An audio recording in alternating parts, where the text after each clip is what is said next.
ঘটনাটি বরাবরের মতোই একটা ইমেইল থেকে পড়বো, এবং এই ইমেইলটা একটু অন্যরকমই বলবো আমি, মানে বেশ মানে কি বলবো, যে গল্প গল্প লাগে আর কি।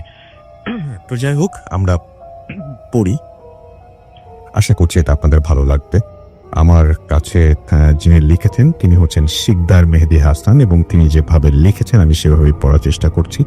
লিখছেন, আসসালামু আলাইকুম রাসেল ভাই, আমি শিকদার মেহেদি হাসান মাগুরা জেলার কোনো একটা স্থান থেকে বলছি। আশা করি আপনি ভালো আছেন। আমার সাথে বিগত কয়েক মাস ধরে ঘটে চলা বাস্তব ঘটনাটি শেয়ার করব, যদিও তাতে আমার অনেক ক্ষতি হতে পারে। আগে অনেকবার লিখতে যেয়েও কলমটা বারবার থেমে যেত। ঘটনাটি মনে পড়লে আপনি বুঝতে পারবেন, ঘটনাটি পড়লে আপনি বুঝতে পারবেন, ভালো লাগলে ঘটনাটি পড়ে শোনাবেন।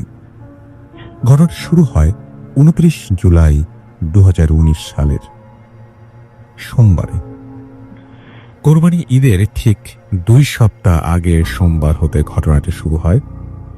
আমি ঈদের ছুটিতে বাড়িতে বেড়াতে এসেছিলাম। হাই প্রিয় লিসেনার, কেমন আছেন? আশা করি ভালো আছেন। আজকের যে এপিসোডটি সেটি খুব ইন্টারেস্টিং, বিকজ বাছাইকৃত ঘটনাগুলো আমি এখানে শেয়ার করেছি। সবচেয়ে ভয়ানক ঘটনাগুলো হচ্ছে এগুলো, যেন আপনাদের শুনতে ভালো লাগে। তো আমরা বেশি কথা বলবো না, সেটা হচ্ছে আপনি চ্যানেলটি সাবস্ক্রাইব করে আপনার মতামত জানিয়ে দিতে কিন্তু ভুলবেন না, আর মাস্ট একটি লাইক করে দিবেন। তো চলুন আমরা মূল ঘটনায় ফিরে যাই। ধন্যবাদ।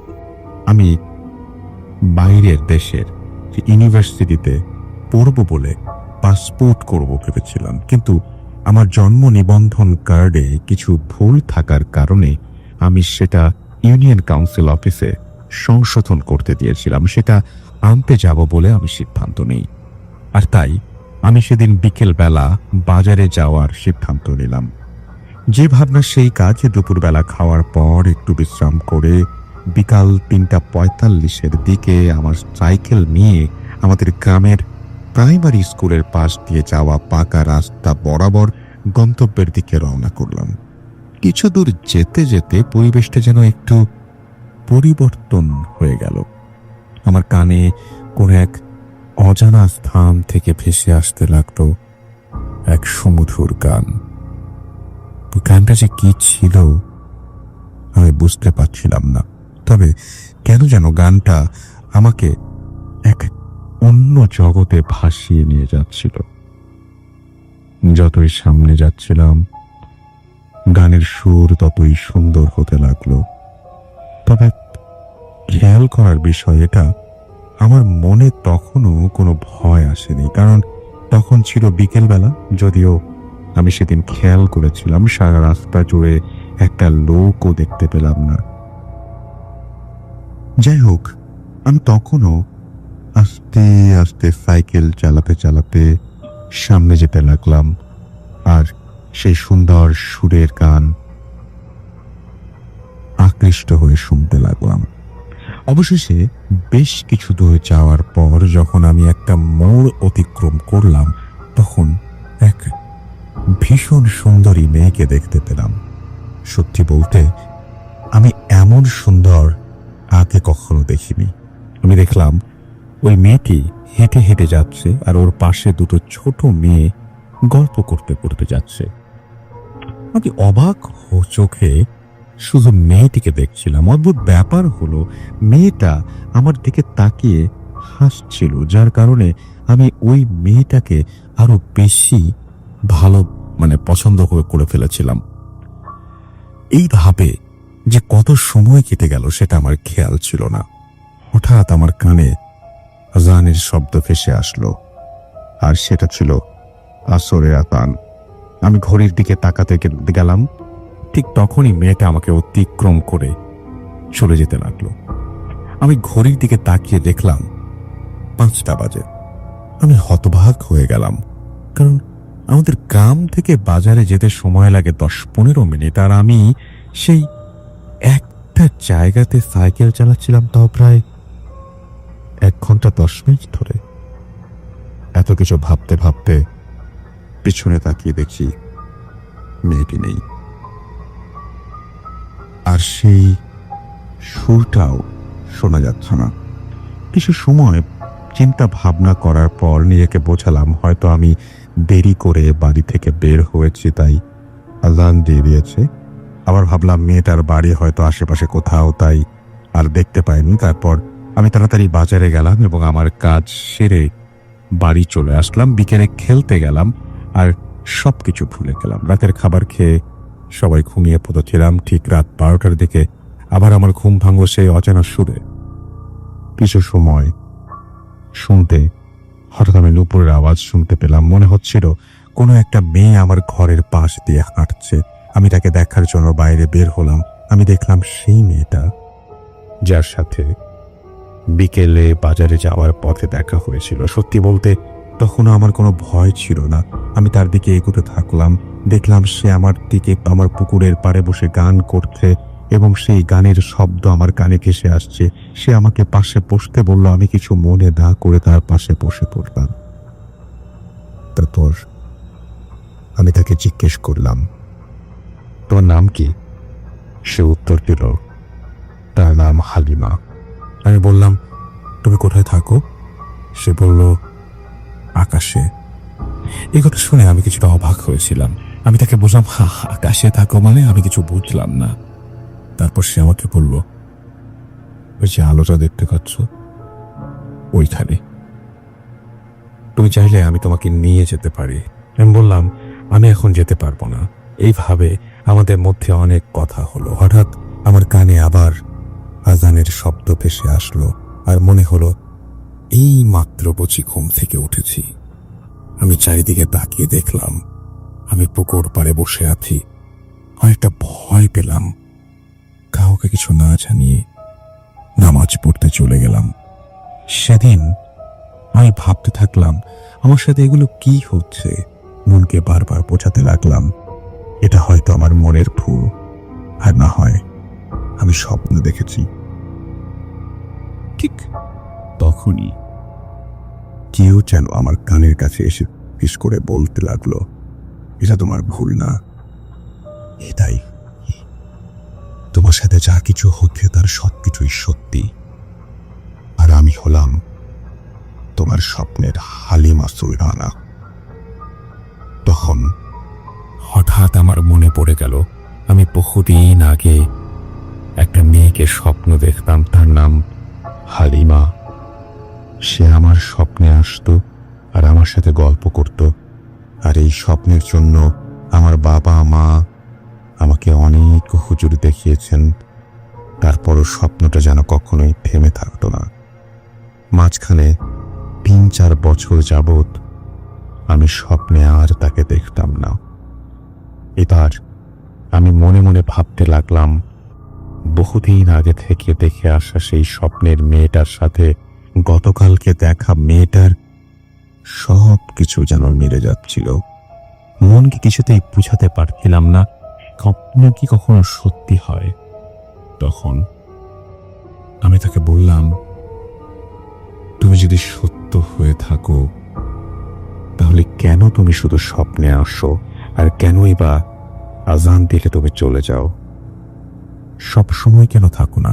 এই কথা শুনে সে বলল যে আমি চাই কি না সব সময় তার সাথে থাকতে। এবং আমি যখন হ্যাঁ সূচক উত্তর দিলাম তখন সে তার দিকে তাকাতে বলল। আমি তাকিয়ে দেখি দূর আকাশে কোনো একটা আলোর ভেতর থেকে মনে হচ্ছে কিছু একটা আমাদের দিকে এগিয়ে আসছে। আমি দেখতে পেলাম যে এগিয়ে আসছে, তার পরনে ছিল নীল শাড়ি, নীল চুড়ি এবং বেশ সুন্দর লাগছিল তাকে দেখতে। এইভাবে প্রতিদিন সে আমার সাথে দেখা করতো। মানে আমি বুঝতে পারতাম এটা আমার দেখার সেই মেয়েটা। এইভাবে প্রতিদিন সে আমার সাথে দেখা করতে লাগলো। একদিন আমি আমার বাবা মাকে তার কথা বললাম, দেখানোর চেষ্টা করলাম, তাদেরকে বললাম, দেখো তো আমার সাথে একটা মেয়ে আছে, তোমরা দেখতে পাচ্ছ কিনা? তারা বলল না।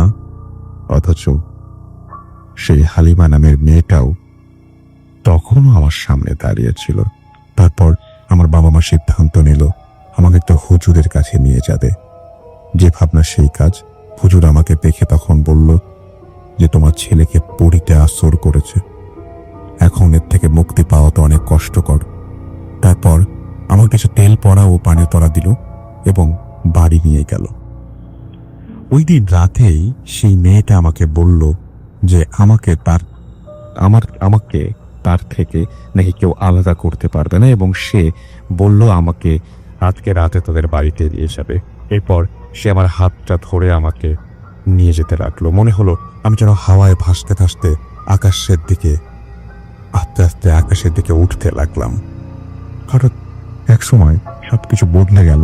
সুন্দর রাস্তা, দুই পাশে অসাধারণ সব গাছপালা যেগুলো আমি কখনো দেখিনি। এরপর সে আমাকে তাদের বাড়ির ভেতরে প্রবেশ করালো। বাড়িটা দেখে মনে হলো যেন কোনো বেহেশতে প্রবেশ করেছি। তারপর দেখতে পেলাম একটা মহিলা এবং একটা পুরুষ লোক আমার সামনে আসলো এবং আমাকে সালাম দিল। আমাকে বলল, বাবা তুমি কেমন আছো? আমার মেয়েটা কি তোমাকে অনেক জ্বালাতন করে? তারা আমাকে ঘরের মধ্যে নিয়ে গেল এবং সেখানে বসতে দিল। আর সেই মেয়েটি বলল, আমি তোমার জন্য রান্না করতে যাচ্ছি। তারপর সেই হালিমা মেয়েটা আমাকে একটা বাগানের মধ্যে নিয়ে যায় এবং সেখানে আমি দেখতে পাই সুন্দর নদী, অনেক ধরনের গাছ এবং অনেক ফুলের সুগন্ধ। সেখান থেকে পানিতে বসে হাত মুখ ধুয়ে কিছুটা পানি আমি পান করি। তারপর আমরা দুজনে হাঁটতে হাঁটতে অনেক দূরে গেলাম। বিচিত্র রকমের জিনিস দেখতে পেলাম। সে আমাকে একটা গাছের নিচে নিয়ে গেল এবং আমরা খুব তাড়াতাড়ি বিয়ে করার সিদ্ধান্ত নিলাম। আমি বলছিলাম যে আমি কিন্তু একটু ভয় পাচ্ছিলাম না। এবং সেখান থেকে আসার পরে তার রান্না করা সব খাবার খেলাম এবং অসম্ভব রকমের ভালো স্বাদ ছিল সেগুলো। সেখানে ছিল রাজ্যের পর একটা রাজ্যের পরে যেন একটা রাজ্য আমি দেখতে পাচ্ছি। সবকিছু দেখলাম এবং আমাদের বিয়ের উৎসব শুরু হলো। ঠিকানা এভাবে 3-4 দিন কাটানোর পরে আমাদের বিয়ে হয় এবং সেখানে ওদের আত্মীয় স্বজন সবাই আসলো। চমৎকার একটা অনুষ্ঠান। এবং এভাবে থাকার পর আমি তাকে বললাম, সামনে তো ঈদ, আমাকে একটু বাড়িতে দিয়ে আসবে, তাহলে আমি ঈদ করতে পারবো আর তুমিও আমার সাথে যাবে। সে আমার কথায় রাজি হলো এবং ঈদের দিন সকালে আমি ঘুম থেকে উঠি। আমার বিছানার চারিদিকে অনেক লোকজন, আমার বাবা মা আমাকে ঘিরে কান্নাকাটি করতে আর বলতে, বাবা তুই এতদিন কোথায় ছিলি? 1 সপ্তাহ ধরে তোকে কত খুঁজেছি, কত হুজুরের কাছে গেছি, হুজুর বলল তোকে নাকি চীনের দেশে নিয়ে গিয়েছে। আমি তখন তাদের কিছু বললাম না। গোসল করে আব্বু আর ভাইয়ার সাথে নামাজ পড়তে গেলাম। রাতে খাবার খেতে বসার পরে মা বাবাকে সমস্ত ঘটনা বললাম। তারা বিশ্বাস করলো আর তাদেরকে বললাম তারা যেন এই কথা আর কোনো মানুষকে না বলে। এভাবেই চলতে লাগলো আমার জীবন। আমার স্ত্রীকে শুধুমাত্র আমি ছাড়া আর কেউ দেখতে পায় না, তবে বিভিন্ন ঘটনার মাধ্যমে আমার স্ত্রী প্রমাণ করে দেয় তার অস্তিত্ব বাড়িতে আছে, সে আমার সাথে থাকে। আমার মাঝে মাঝে আমরা তার বাড়িতে ঘুরতে যাই, সেখানে ঘুরে আবার চলে আসি। এভাবেই চলছে আমার জীবন। সত্যি বলতে ভয় লাগে না, এগুলোর সাথে এখন অভ্যস্ত হয়ে গেছি। ভেবেছিলাম অনেক দিন আগে আমার ঘটনাটা লিখবো, কিন্তু আমার স্ত্রী লিখতে দিত না। অনেক কষ্ট করে বোঝানোর পর আজ লিখলাম। স্টুডিওতে গিয়ে ঘটনাটি শেয়ার করতে পারবো না, কারণ আমার স্ত্রী চায় না আমাকে সবাই দেখে চিনে ফেলুক যে আমার বউ যে জিন, এটা আমিও চাই না। এবং তারপরে তার ফোন নাম্বার দিয়েছেন এবং তিনি বলছেন যে চাইলে আমার এই ঘটনাটার সত্যতা যাচাই করতে পারেন। তিনি তার ফোন নাম্বার দিয়েছেন। না, আমি আসলে যাচাই করার কেউ না, যাচাই করবেন যারা শুনছেন তারা। এবং আপনি আপনার নাম বলেছেন শুরুতে, এবং আপনি যদি শুনে থাকেন এই মুহূর্তে, আপনি ফেসবুকে কমেন্টও করতে পারেন যে আজকে আমার ঘটনা পড়া হচ্ছে। তাতে যদি কেউ আপনার সাথে কন্ট্যাক্ট করতে চায়, definitely they can do it. আমি যেটা করতে চাই সেটা হচ্ছে সরাসরি এখন আমাদের অতিথির কাছে চলে যেতে চাই এবং এই ঘটনাটা কেমন লেগেছে সেটা আপনারা অবশ্যই জানাবেন আমাদেরকে ফেসবুকে বা টুইটারে। আমি চলে যাচ্ছি আমাদের প্রথম অতিথির কাছে, তার ঘটনাটা শুনে আসবো। আপনার নামটা প্লিজ একটু বলবেন, কোথা থেকে এসছেন সেটা বলবেন, তারপরে আপনার ঘটনায় যাবো। আসসালামু আলাইকুম, থ্যাংক ইউ রাসেল ভাই। হ্যালো লিসেনার্স, আমি ফারহান ফ্রম উত্তরা। রাসেল ভাই, আজকে যে ঘটনাটা আমি বলবো এটি আমার নিজের সাথে ঘটে যাওয়ার লাস্ট জুন মাসের একটি ঘটনা। তো সাডেনলি আমি, আমার 2টা ফ্রেন্ড কাঞ্চন এবং ফয়সাল, আর আমাদের একজন মামা আলো মামা, তো আমরা 4 জন মিলে একটা প্ল্যান করি চাঁদপুর যাব। তো চাঁদপুরে মামার এক ফ্রেন্ড আছে, ওনার বাসায় যাব। তো আমরা অ্যাজ ইউজুয়াল আমাদের সাথে আমরা 2টা বাইক নিয়ে আমরা 4 জন মুভ করি। তো আমরা যখন ওরা বাইক নিয়ে সদরঘাট আসি, এখান থেকে বাইক লঞ্চে উঠাই, আবার ওখানে যে লঞ্চ ঘাট থেকে নেমে বাইক নিয়ে যাচ্ছি। তো বাইক নিয়ে কিছু দূর আমরা প্রায় চাঁদপুর হাজীগঞ্জ পর্যন্ত যাই। দেন ওখান থেকে আরও মিনিমাম 30 to 40 কিলোমিটার রাস্তা। তো আমরা রাসেল ভাই যাচ্ছি সুন্দরভাবে আল্লাহর রহমতে। তো হঠাৎ করে বেশ খানিকটা যাত্রা আপনার ভাঙা, মানে খুব ভালো মাঝে ভাঙা। তো আমরা বাইকটা খুব স্লোলি যাচ্ছি, 20-30 নিয়ার অ্যাবাউট স্পিড। তো ওইখানে একটা জিনিস যেটা নোটিস করার মতো, কোনো ল্যাম্প ছিল না। গ্রাম, একে তো গ্রাম, তো কোনো ল্যাম্প পোস্ট ছিল না বা কোনো আলো ছিল না। তো বাইকের হেডলাইটে যতটুকু আলো ওটা থেকেই যাচ্ছি। তো যেতে যেতে একটা পর্যায়ে আমি হঠাৎ করে আমার চোখে পড়লো যে আমি চোখে একটা কিছু দেখতেছি। কিরকম, মানে কেউ একজন দাঁড়ায় আছে, অনেক লম্বা, সাদা টাইপের একটা কাপড় পরা, মানে সাদা কিছু একটা পরা, এরকম একটা বোঝা যাচ্ছে। আমি এটা দেখে আমি মামার বাইকে ছিলাম, মামা ড্রাইভ করছিল। তো আমি মামাকে আস্ক করলাম, মামা আপনি কি কিছু দেখছেন? তো সে কোনো কথা বললো না। তো একটু পরে আমি আবার তাকে আস্ক করলাম, মামা কি ব্যাপার, আপনি কিছু বলতেছেন না? তো বলতেছে, কথা বলিস না, তুই পারলে দোয়া পড়। আর এর মাঝখানে উনি মানে 3 বার কাশি দিছে রাসেল ভাই। তো এই জিনিসটা আমি ছোটবেলা শুনেছি যে কেউ কিছু দেখলে বা কোনো কিছু এরকম ফিল করলে তখন দেখতাম, মানে শুনতাম যে কাশি দিছে, এই স্টাইলের একটা ইয়া দিছে। তো মামাও দেখলাম সেম। তো বলতেছে, তুই দোয়া পারলে দোয়া পড়। আমি অ্যাজ ইউজুয়াল দোয়া পড়তেছি। কিছুক্ষণ পরে আমরা যখন যে আমাদের যে ডেস্টিনেশন ছিল ওখানে যে পৌঁছানোর পরে মামাকে আমি আবার আস্ক করলাম, মামা আপনি এরকম করলেন কেন, বললেন না কেন?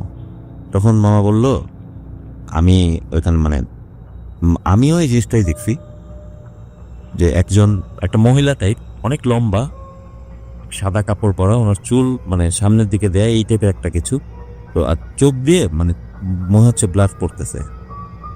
তো মামা বলতেছে এরকম একটা আমি এই জিনিসটা দেখছি। আর এইসব যখন দেখে তখন কথা বলতে হয় না, তখন দোয়া দুরুদ পড়তে হয়, তাহলে এটা চলে যায়। তো আমরা অ্যাজ ইউজুয়াল ওখান থেকে জিনিসটা ক্রস করে চলে আসছি। তো পরের দিন আমরা সেম টাইমে মানে 3টা-4টার দিকে বিকেলবেলা আমরা বের হয়েছি ঘুরতে। তখন ওই এলাকার যে মামার বাসায় গেছি, ওনার সাথে উনিও আমাদের সাথে ছিল। আমরা ওই জায়গাটা থেকেই যাচ্ছি। তখন ওনাকে জিজ্ঞেস করলাম, মামা এই জায়গাটা এরকম একটা বিষয় আমরা তো নোটিস করলাম গতকালকে, এখানটা কি আসলে কেমন? তখন উনিও বললো যে এই জায়গাটা খুব একটা ভালো না, এখানে এরকম রাতে প্রায় এই ধরনের ইনসিডেন্ট দেখা যায়। দেখতে এটাই ছিল আমার ঘটনা। Thank you so much. আপনার পরেও জন্য একটু বলতে যাচ্ছি, আমার কিছু লিসেনার শুনছে। না, আমরা এটা চাচ্ছি না এখন বলতে। থ্যাংক ইউ সো মাচ, আপনাকে অনেক ধন্যবাদ আপনার ঘটনা বলার জন্য, এবং যারা শুনছেন ওদেরকে আমি আমার পক্ষ থেকে ধন্যবাদ জানিয়ে দিচ্ছি। এবং আমাদের সাথে আমি এই জন্য নিষেধ করি, যখন অন্য কোনো গেস্ট এটা বলেন তখন সবাই বলতে শুরু করেন, ঝামেলা হয়ে যায়। তো যাই হোক, জিল্লুর আমাদের সাথে আছেন, এবং জিল্লুর আমাদের সাথে শুনছেন টুইটারে। এছাড়াও মানে টুইটারে আমাদের সাথে আছেন আর কি, এবং শুনছেন আমাদের আজকের ঘটনাগুলো। রানি আপ্রিদি আমাদের সাথে আছেন, ময়মনসিং থেকে শুনছেন তিনি। জ্যোতির্ময় আমাদের সাথে আছেন এবং তিনিও শুনছেন। SR রাজ আমাদের সাথে আছেন, তিনি রাজশাহী থেকে শুনছেন। বিশাল বৈরাগী রাজবীর আমাদের সাথে আছেন এবং তিনি গোপালগঞ্জ থেকে শুনছেন। লাস্ট 7 ইয়ার্স ধরে তিনি ভূত FM শোনেন। মইনুর সাগর আমাদের সাথে আছেন এবং ফার্স্ট স্টোরি তো তার কাছে অনেক বেশি ভালো লেগেছে, সেটা তিনি জানিয়েছেন। আমাদের সাথে আছেন দেখতে পাচ্ছি। এছাড়াও মনোজ কান্তি, এবং তিনি বলছেন ফার্স্ট ইমেলটা তার কাছে অনেক বেশি ভালো লেগেছে। এবং আমাদের সাথে আছেন আদি, এবং তিনি শুনছেন এই মুহূর্তে। শান্ত ইসলাম হাতান আমাদের সাথে আছেন। MD রফিকুল ইসলাম আমাদের সাথে আছেন এবং টাভার থেকে শুনছেন তিনি। তুহিন ইসলাম আমাদের সাথে আছেন এবং আমাদের সাথে আছেন দেখতে পাচ্ছি তন্ময় ইসলাম সৈকত। ইমেলটা ভালো লেগেছে TR নিলয়ের কাছে। SR রাজ আমাদের সাথে আছেন, ইমেলটা সেই রকম, তিনি তাই বলেছেন। এছাড়া আমাদের সাথে আছেন দেখতে পাচ্ছি শাকিরুল ইসলাম, এবং তিনি বলছেন যে আসসালামু আলাইকুম রাসেল ভাই, ভূত একরমের সাথে আছি এবং ভবিষ্যতেও থাকবো ইনশাল্লাহ। খুলনা থেকে শুনছেন তিনি। আমাদের সাথে আছেন নূর সিদ্দিকী, ধানমন্ডি থেকে শুনছেন তিনি 2010 থেকে। আর এছাড়াও মোহাম্মদ রাজীব আমাদের সাথে আছেন এবং বলছেন যে প্লিজ আমার কমেন্টটা পড়েন। আমাদের সাথে আছেন দেখতে পাচ্ছি TR নিলয়। ভূত FM এর জন্যই আমি টুইটার অ্যাকাউন্ট খুলেছি। I love Bhoot FM, thank you very much আমাদের সঙ্গে থাকার জন্য। টুইটারে এটা জানা উচিত। আচ্ছা, রাজশাহী থেকে শুনছেন আমাদের সাথে আছেন দেখতে পাচ্ছি রাজ। এছাড়াও আমাদের সাথে আছেন দেখতে পাচ্ছি সাবিত মুক্ত, এবং বগুড়া থেকে শুনছেন তিনি। আমাদের সাথে আছেন শাহরিয়ার শোভন, পাইতাল খুশি আমাদের সাথে আছেন, হ্যালো ভাই লিখেছেন তিনি। চিঙ্কু ডিএক্স আমাদের সাথে আছেন, মাসুদ আব্দুল্লাহ আল রাজি আমাদের সাথে আছেন দেখতে পাচ্ছি। এছাড়াও আরো অনেকেই, রায়হান হোসাইন জনি আমাদের সাথে আছেন, আর এস রাহাত আমাদের সাথে আছেন, এমডি ইসরাত জাহান আমাদের সাথে আছেন দেখতে পাচ্ছি, আরো অনেকেই। তো যাই হোক, আর এইচ রত্ন আমাদের সাথে আছেন দেখতে পাচ্ছি। এছাড়াও আরো অনেকেই, থ্যাংক ইউ ভেরি মাচ। আপনি আমাদের দ্বিতীয় অতিথির কাছে আমরা এখন চলে যাবো, তবে তার আগে একটু ফেসবুকে যাব আমরা। আমাদের ফেসবুকেও আপনারা অনেকে লিখছেন আমাদের যে ঘটনা, সেই আমাদের যে আজকের যে ভূত এফএম সেই সম্পর্কেই, এবং আমি দেখতে পাচ্ছি যে যারা লিখছেন তাদেরকে প্রথমে আমি ধন্যবাদ জানাচ্ছি। এবং ফেসবুকে আমাদের দুটো পেজ রয়েছে, www.facebook.com/wayworfoodcan, www.facebook.com/bhutfm.raffle। এছাড়াও আমাদের যে টুইটারের পেজটা রয়েছে Russell_Bhuth দিয়ে আপনি পেয়ে যাবেন সেটা, এবং সেখানে গিয়ে আপনি পোস্ট নিতে পারেন। আর আমাদের যদি ইমেইল করতে চান, আমাদের ইমেল অ্যাড্রেস হচ্ছে bhuthfm@radio.fm, which is BHWTFM@radio.fm। আপনার নাম, ঠিকানা এবং ফোন নাম্বার সহ আপনার জীবনে ঘটে যাওয়া বা আপনার জানা সেরা ঘটনা লিখে পাঠিয়ে দিন আমাদের কাছে। ঘটনার শুরুতে অবশ্যই উল্লেখ করুন যে ঘটনাটি আপনি স্টুডিওতে এসে শেয়ার করতে চান, নাকি আপনি চান আপনার ঘটনা আমরা পড়ে শোনাই। যারা হাই প্রিয় লিসেনার, কেমন আছেন? আশা করি ভালো আছেন। আজকের যে এপিসোডটি সেটি খুব ইন্টারেস্টিং, বিকজ বাছাইকৃত ঘটনাগুলো আমি এখানে শেয়ার করেছি। সবচেয়ে ভয়ানক ঘটনাগুলো হচ্ছে এগুলো, যেন আপনাদের শুনতে ভালো লাগে। তো আমরা বেশি কথা বলবো না, সেটা হচ্ছে আপনি চ্যানেলটি সাবস্ক্রাইব করে আপনার মতামত জানিয়ে দিতে কিন্তু ভুলবেন না, আর মাস্ট একটা লাইক করে দিবেন।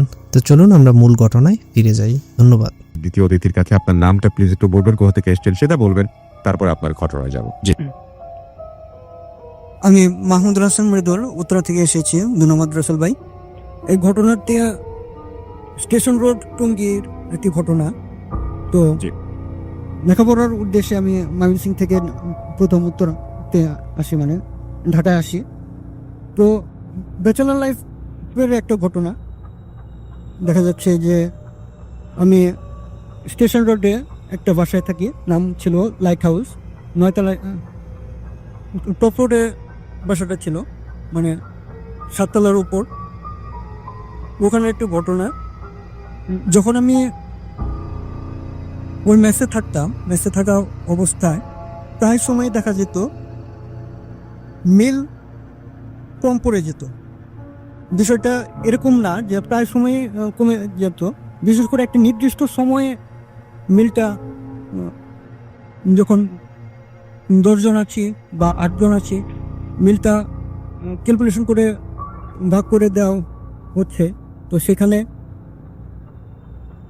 দেখা যাচ্ছে দুপুরে মিলটা 1টা বা 2টা মিল প্রায় সময় বেড়ে যেত, রাতে আনফর্চুনেটলি 1টা বা 2টা কম পাওয়া যাচ্ছে।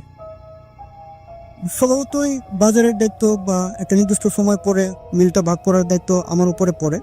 1 সপ্তাহ অতিবাহিত হওয়ার পর এই দায়িত্বটা আমাকে দেওয়া হয়।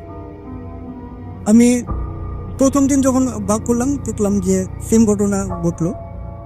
দ্বিতীয় দিন আমাকে আবার দায়িত্ব দেওয়া হলো। তখন আমি গ্রেটফুলি আমার এক বড় ভাইকে সঙ্গে নিলাম, যে ভাই দেখেন আজকে 1 সপ্তাহ ধরে একই ঘটনা ঘটছে, তো নিশ্চয়ই এখানে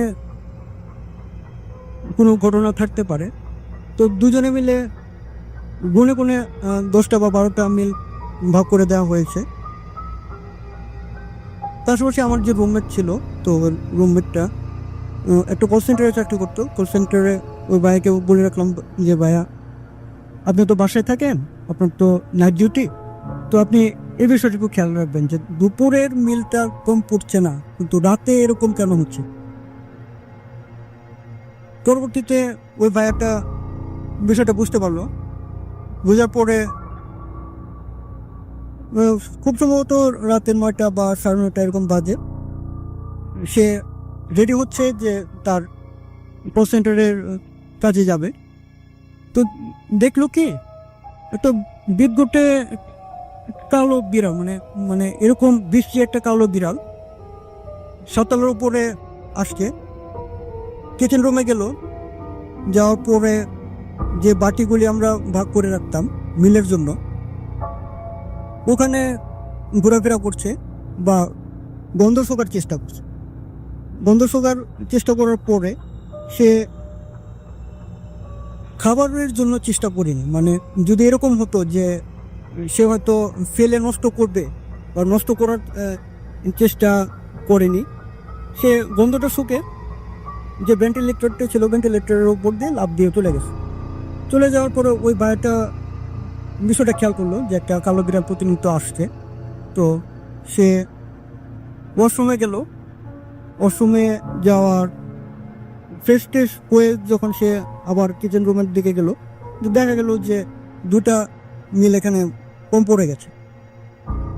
তো এই ঘটনার কিছুদিন পর আবার কাকতালীয়ভাবে, মানে খুব সম্ভবত 1 সপ্তাহ হবে, 1 সপ্তাহ পরে আমার স্কুলের এক ফ্রেন্ড আমাকে ফোন দিয়ে জিজ্ঞেস করছে যে বন্ধু তুমি কই আছো বা নতুন কোন জায়গায় উঠলা। পরে আমি কথা প্রসঙ্গে বললাম যে আমি তো স্টেশন রোডের একটা বাসায় উঠলাম, তো 7 তলায় থাকি।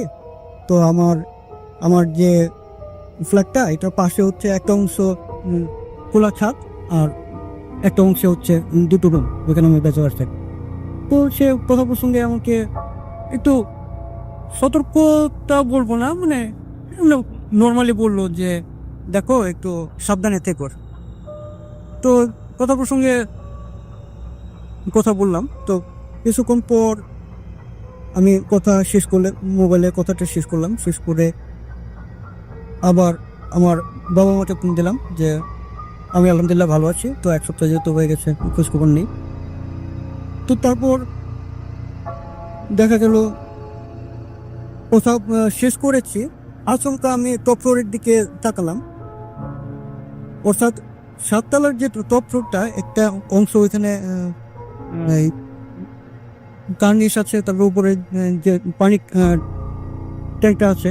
তো ওইখানে টপ ফ্লোরটাতে আচমকা তাকালাম। তাকানোর সাথে সাথে আমার কেমন জানি মনে হলো যে আমার শরীরটা একটু কাঁপুনি দিল। কাঁপুনি দেওয়ার পর আমি অদ্ভুত কিছু বিষয় দেখতে পেলাম যে একটা কালো জামা পরা, এটা ঠিক বোরকার মতো না, আবার সিমিলারও না, একটা অন্য ধরনের একটা পোশাক।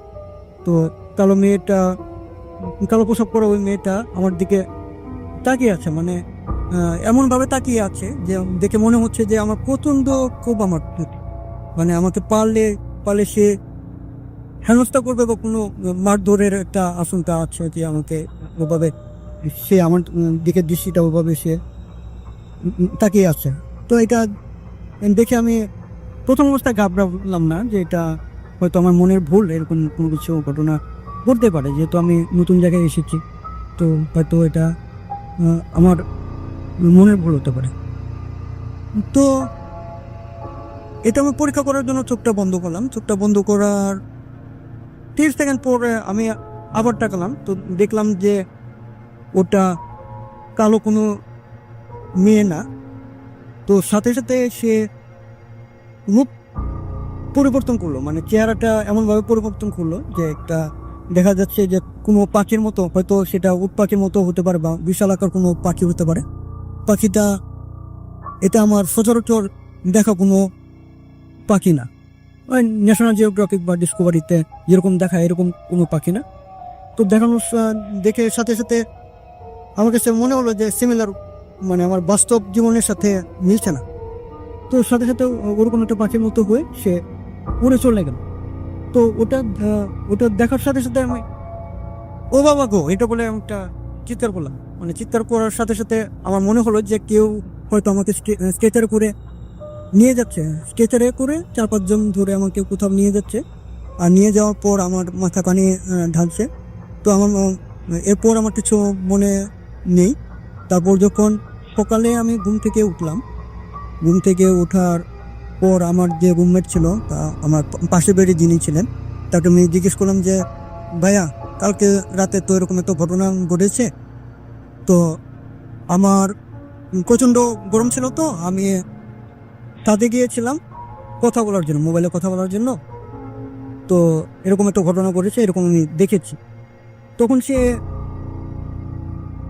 একটু বিরক্ত হলো, মানে এমনভাবে বিরক্ত হলো যে তুমি কি এখানে মজা করতেছো, মানে সিনিয়র বড় ভাই, মেসের সিনিয়র বড় ভাই, তুমি কি মজা করতেছো যে এরকম কোনো ঘটনা তুমি কি জানো?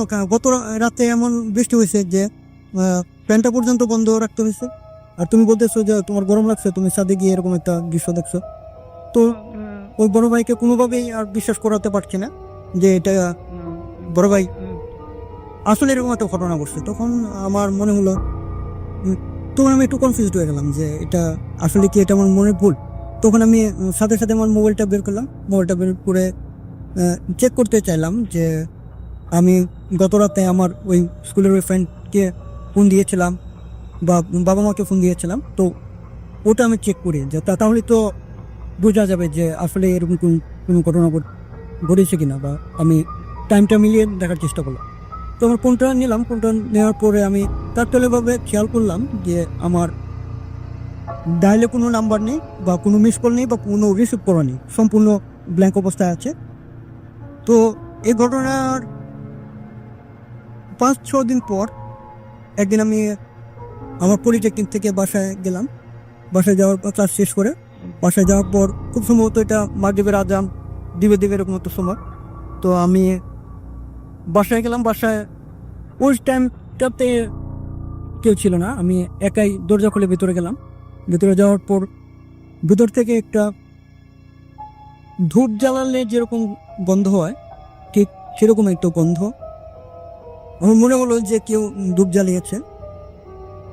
তো ভিতরে গিয়ে আর আমি এরকম কোনো কিছু পাইনি যে ধূপ জ্বলছে না। তো আমার নিঃশ্বাস নিতে কষ্ট হচ্ছে, বা আমার নিঃশ্বাসে আমি এটা স্পষ্ট বুঝতে পারছি যে এটা ধূপ জ্বালানো হয়েছে।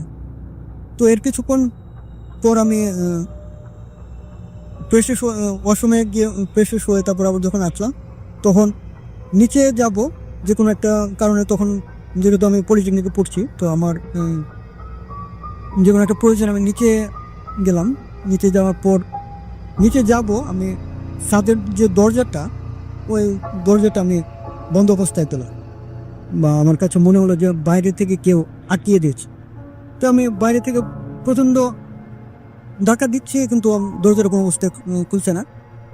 তো যেহেতু আমরা একবারই টপ ফ্লোরে থাকতাম, বা এখানে নিচে একবারে নিচে।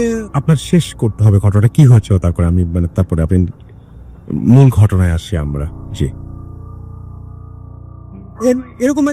এরকম ঘটনা প্রায় সময় ঘটতে থাকতো, বা জি। আমি যখন প্রায় সময় দেখতাম যে ছাদে কেউ হাঁটছে বা আমাকে ফলো করছে, বা প্রায় সময় দরজাটা বন্ধ অবস্থায় পেতাম, বা বন্ধ অবস্থায় পাওয়ার পর আমরা এরকম অবস্থাতেই বিশ্বাসযোগ্য ঘটনা ছিল না, যে হয়তো প্রথম ভাবতাম হয়তো কেউ দুষ্টামি করে এটা বন্ধ করছে, কিন্তু আসলে ভেরিফাই করে দেখা গেছে যে এরকম কোনো ঘটনাই ঘটতো না। ওকে, থ্যাংক ইউ সো মাচ, আপনাকে অনেক ধন্যবাদ। আমরা চলে যাব আমাদের পরবর্তী অতিথির কাছে। আপনার নামটা একটু প্লিজ বলবেন সবাইকে, তারপরে আপনার ঘটনায় যাব, এবং আশা করছি যে আপনাদের এই ঘটনাটা ভালো লাগবে। চলুন শুরু আসি তৃতীয় অতিথির ঘটনা। জি। থ্যাংক ইউ রাসুল ভাই, আমি এফাগ উত্তরা থেকে, আপনাকে লিসনার। রাসুল ভাই, আজকে যে ঘটনাটা বলবো এটা আমার একটা কালেক্টেড স্টোরি। বুথে থেমে পর ভালোবাসা থেকে নিজের যে ইউজুয়াল জবগুলো থাকে তারপর তো খুঁজে বেড়াই যে কোথায় কোন স্টোরি পাওয়া যায়। তো এটা হচ্ছে, যেহেতু আমি উত্তরা থাকি, উত্তরাকে আপনারা বলতে পারেন এটা উত্তরা মডেল টাউন না বলে হাসপাতাল মডেল টাউন বলতাম। লট অফ হসপিটালস আর দেয়ার, প্রত্যেকটা অলিতে গলিতে হসপিটালস, ক্লিনিক ভরা। তো ওরকম একটা হসপিটাল আমি যেহেতু অ্যাভয়েডেবল সার্কামস্টেন্সেস, আমি এটা বলছি না, নামটা বলতেছি না, এবং যে এটা লাশ ভাই অ্যাম্বুলেন্সের একজন ড্রাইভার, ওনার নামটা আমি আসল নামটা বলবো না। তো ওনার সাথে আমার গত পরশু দেখা হয়। তারপরে দেখা হতে আপনি চা খাচ্ছিলেন, তো জিজ্ঞেস করলাম যে ভাই এরকম। তো উনি ওনার ক্যারেক্টারে বললেন সেগমেন্ট লাস্ট মান্থ। উনি যেটা বলেছিলেন, ওনার একদম উনি যেভাবে বলেছেন ওকে বললাম, বলতেছি আমি, এটা একটা যে কোনো একটা হসপিটালে একটা লোক মারা গিয়েছে রাতটা, লিভার স্টিরোসিস হয়েছিল, রাত 9টার দিকে মারা গিয়েছে। হি ওয়াজ ফ্রম কাশীপুর। কাশীপুর হচ্ছে গিয়ে বরিশালের একটা ছোট গ্রাম। তো ওখান থেকে ওনার ওই যে লোক মারা গিয়েছেন তার মামা ছিলেন আপন মামা এবং তার এক দুঃসম্পর্কের ভাই, এরা দুজন। তো সে ওই লোকের নাম, ড্রাইভার নাম হাসান ভাইকে তারা রেড করলো ওই লাশটা নিয়ে যাবে। তো হাসপাতালের আপনার ফর্মালিটি পেন্টিং করে ওরা লাইক 11:30 দিকে, আপনার 11:30 দিকে অর্ডার করে। হাসান ভাই সাথে ছিল একজন তার যে একজন হেল্পার থাকেও ছিল, মামা ওই ডেড বডির মামা আর সেই দুঃসম্পর্ক তার 4 জনে। তো ওরা আরিচা ধরে না গিয়ে ওরা আপনার মাওয়া হয়ে রওনা করছে। মাওয়াতে একটু দেরি হয়েছে কারণ এখন নদীতে অনেক পানি। মাওয়া থেকে ওরা ফেরি পার করে কেওড়াকান্দি যেতে প্রায় 2.5 ঘন্টা। তো লাইক ওরা কেওড়াকান্দির ওদিকে পৌঁছতে প্রায় 3:30 বেজে গেছে রাখতে। তো কেওড়াকান্দি থেকে সোজা গিয়ে ভাঙ্গা থেকে তারপরে গৌরনদীর দিকে যেতে আপনার মানে দুই পাশে তেমন কোনো লোকালয় নাই, দুই পাশে আপনার ধানি জমি, অনেক লম্বা জায়গা।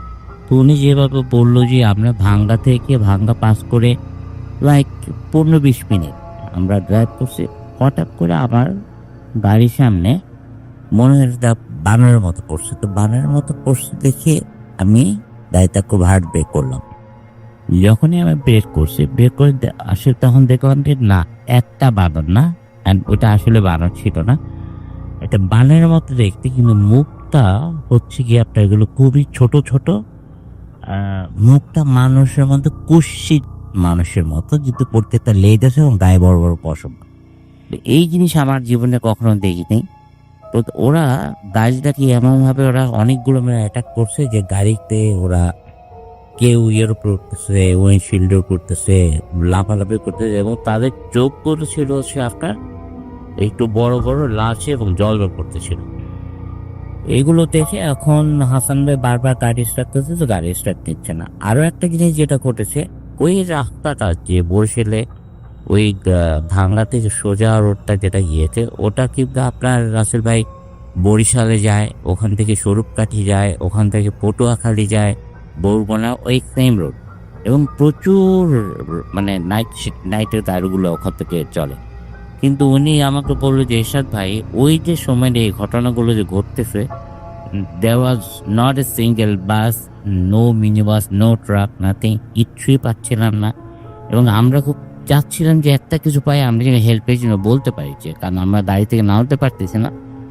সাডেনলি তারা মনে করেন যেখানে পিছন কম্পার্টমেন্ট এসে, যেখানে ফ্রিজিং কম্পার্টমেন্টটা, ওখানে আপনার লাস্ট ডেড বডিতে রাখা একটা কম্পানির মধ্যে, ওরা বুঝতেছে যে ওটা মানে খোলার খুব চেষ্টা করেছে, ভাঙা চোরা, মানে খুব পুরা ওনাদের যে অ্যাম্বুলেন্সটা পুরোটা দুলতেছে। এরকম করে করতে এবং তারা কোনোভাবে নামতে পারতেছে না। বাইরে অনেকগুলো ওই ধরনের ওই জন্তু বলতে পারেন, তা ক্রিয়েটার বলতে পারেন, হোয়াট এভার। তো এরা মানে ভিতরে বসে দোয়া পড়া ছাড়া কোনো, তারা দোয়া দৌড় পড়তেছিল খুব জোরে জোরে, এবং বারবার স্টার্ট দেওয়ার চেষ্টা করতেছিল, কিন্তু স্টার্ট নিচ্ছিল না গাড়ি। তো এরকম করে অলমোস্ট অ্যান আওয়ার। তারপরে দেখলো যে হঠাৎ করে এগুলো চলে যাওয়ার পর তারপর 10-15 মিনিট যখন তারা চলে যায়, লাইক উইদিন 5-10 মিনিট দেখা যায় না, ইউজুয়ালি যে গাড়িগুলো নাইট শিফটে চলে, বরিশালের দিকে যাচ্ছে, পটুয়াখালীর যে গাড়ি সবগুলো যাচ্ছে, আর ওনাদের গাড়িটা সাইড করা। তখন ওরা একটু মানে মনের মধ্যে সাহস করলো, তখন নামলো, পিছনে গিয়ে যা দেখলো আসলে it was out of their imagination. দেখলো যে তারা কফিনটা তো রাস্তায় পড়ে আছে, কফিনটা ভাঙা চোরা পুরা, এবং কফিনের মধ্যে ডেড বডির শুধু পাঁজরের হাড় এবং স্কেলটা ছাড়া কিছু নেই। আমাদের হাসান ভাই বলতেছিল যে এরশাদ ভাই, যে আপনি যদি বিশ্বাস করেন 1 ফোঁটা রক্ত কোথাও ছিল না, মানে রক্তটা লাইক আমরা যেমন যদি মুরগি খাই বা কিছু খাই, যেভাবে আমরা চিবিয়ে খাই, ঠিক ওইভাবেই ছিল। There is not a single drop of blood, মানে ব্লাডগুলো কেউ চাইতে খায় না এটা সব। তারপর তার মামা খুব মানে হাওমাও করে তাপতেছিল অবস্থাটা দেখে। তারপরে কি করবো, ওনার কাছে চাদর ছিল, ওই বোনস যেগুলো ছিল, অল্প কিছু বোনস, ওগুলো এই চাদরের মধ্যে উঠাই নিয়ে ওইটা নিয়ে তারপর বাইরে গিয়ে ওটার উপরে জানাজা করে ওটাকে দাফন করা হয়েছে। এই শুধু স্টোরি রাতের ভাই। Thank you so much. আপনাকে অনেক ধন্যবাদ আপনার ঘটনার জন্য, এবং আশা করছি যে ঘটনাটা আপনাদের ভালো লেগেছে। তো যাই হোক, আমরা যেটা করব সেটা হচ্ছে পরবর্তী ঘটনায় যাব আপনার কাছে, এবং আপনারা একটা ঘটনা শুনবো। আমাদের দ্বিতীয় অতিথি যিনি আছেন, প্রথম অতিথি, তার কাছে আবারও ফিরে যাচ্ছি এবং তার কাছে আমরা একটা ঘটনা শুনে আবারও ফিরে আসছি। সেই পর্যন্ত আশা করছি যে আপনারা লিখতে থাকবেন আমাদেরকে। তো শুনে আসছি আমাদের প্রথম অতিথির দ্বিতীয় ঘটনাটি। জি, ধরুন। থ্যাংক ইউ রাসেল ভাই। আপনার নামটা তার আগে আরেকবার বলতে হবে, and আপনি কোথা থেকে এসেছেন সেটাও আরেকবার একটু বলে ফেলতে হবে। থ্যাংক ইউ রাসেল ভাই। হ্যালো লিসেনার্স, আমি ফারহান ফ্রম উত্তরা। রাসেল ভাই, এখন যে ঘটনাটা শেয়ার করব এটা হচ্ছে আমার বড় ভাই এবং বোনের সাথে ঘটা। তা অনেক বছর, নিয়ার অ্যাবাউট 35 ইয়ার্স আগে ঘটনা। তখন আমার ভাই Dhaka residential model school and কলেজে পড়তেন। তো উনি হোস্টেলে থাকতেন।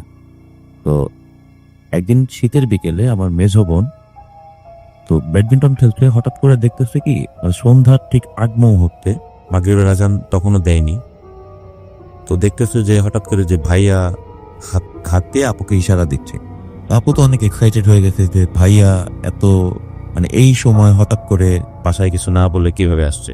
ভাইয়া তখন স্কুলে পড়ে, তার বাসার কথা না। আপু শখ।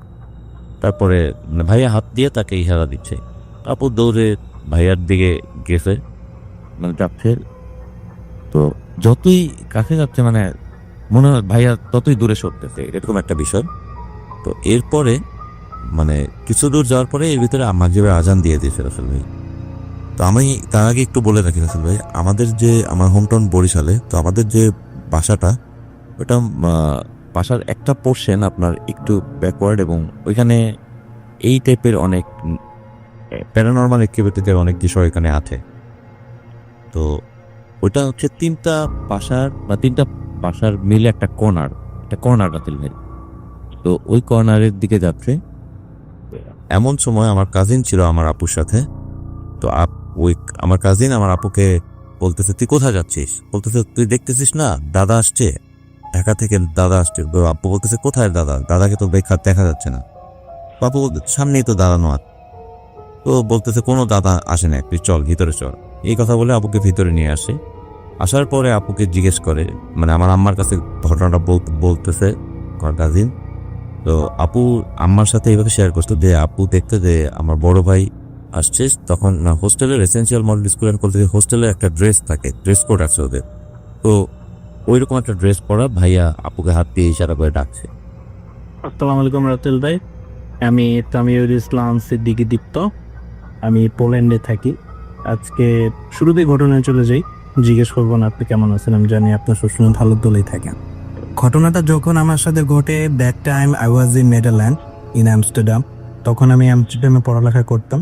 আমস্টারডামে একটা ডিপ্লোমা করতে আমি তখন যাই নেদারল্যান্ডসে বাংলাদেশ থেকে। তো যখন আমি নেদারল্যান্ডসে থাকতাম সেই সময় আমার সাথে একটা ঘটনা ঘটে যায়। আসলে তো অনেক সময় আমরা বলি, অনেক মানুষে আমরা বলি যে প্যারানরমাল অনেক কিছু বিলিভ করি না। ওয়ান্স আপন টাইম আমিও ওরকম ভাবে বিলিভ করিনি, কারণ আমি কোনোদিন দেখিনি বা এক্সপিরিয়েন্স করিনি। তো সেই হিসাবে আমি আসলে বলতেছি। পরবর্তীতে আমার আসলে ভিডিও পেতে না এরকম কিছু ঘটতে পারে। আমার ঘটনাটা এতটা ভয়ঙ্কর না, তবে আমি আমার পার্সোনাল এক্সপিরিয়েন্সটাকে শেয়ার করি। যদি ভালো লাগে তাহলে অবশ্যই শেয়ার করবেন মানুষদের সাথে। সো ঘটনাটা ঘটে আমার সাথে দ্যাট টাইম আমি একটা রেস্টুরেন্টে অ্যাজ এ ম্যানেজার হিসেবে তখন আমি পার্ট টাইম জব করতাম। প্রতিদিন আমাকে 5 ঘন্টা সেখানে আমার কাজ করতে হইতো। আমি আমার দায়িত্ব ছিল শুধু ক্যাশ বোনা এবং ক্যাশগুলাকে লাস্টে কাউন্টিং করে মালিককে বোঝাই দেওয়া, কারণ তার রেস্টুরেন্ট ছিল অনেকগুলা, আর ইট ওয়াজ এ টার্কিশ রেস্টুরেন্ট। নেদারল্যান্ডস অনেক টার্কিশ রেস্টুরেন্ট আছে। আমস্টারডামে যখন আমি ঘটনাটা ঘটে তখন আমি কাজ করতাম হচ্ছে বেলমার এরিনা।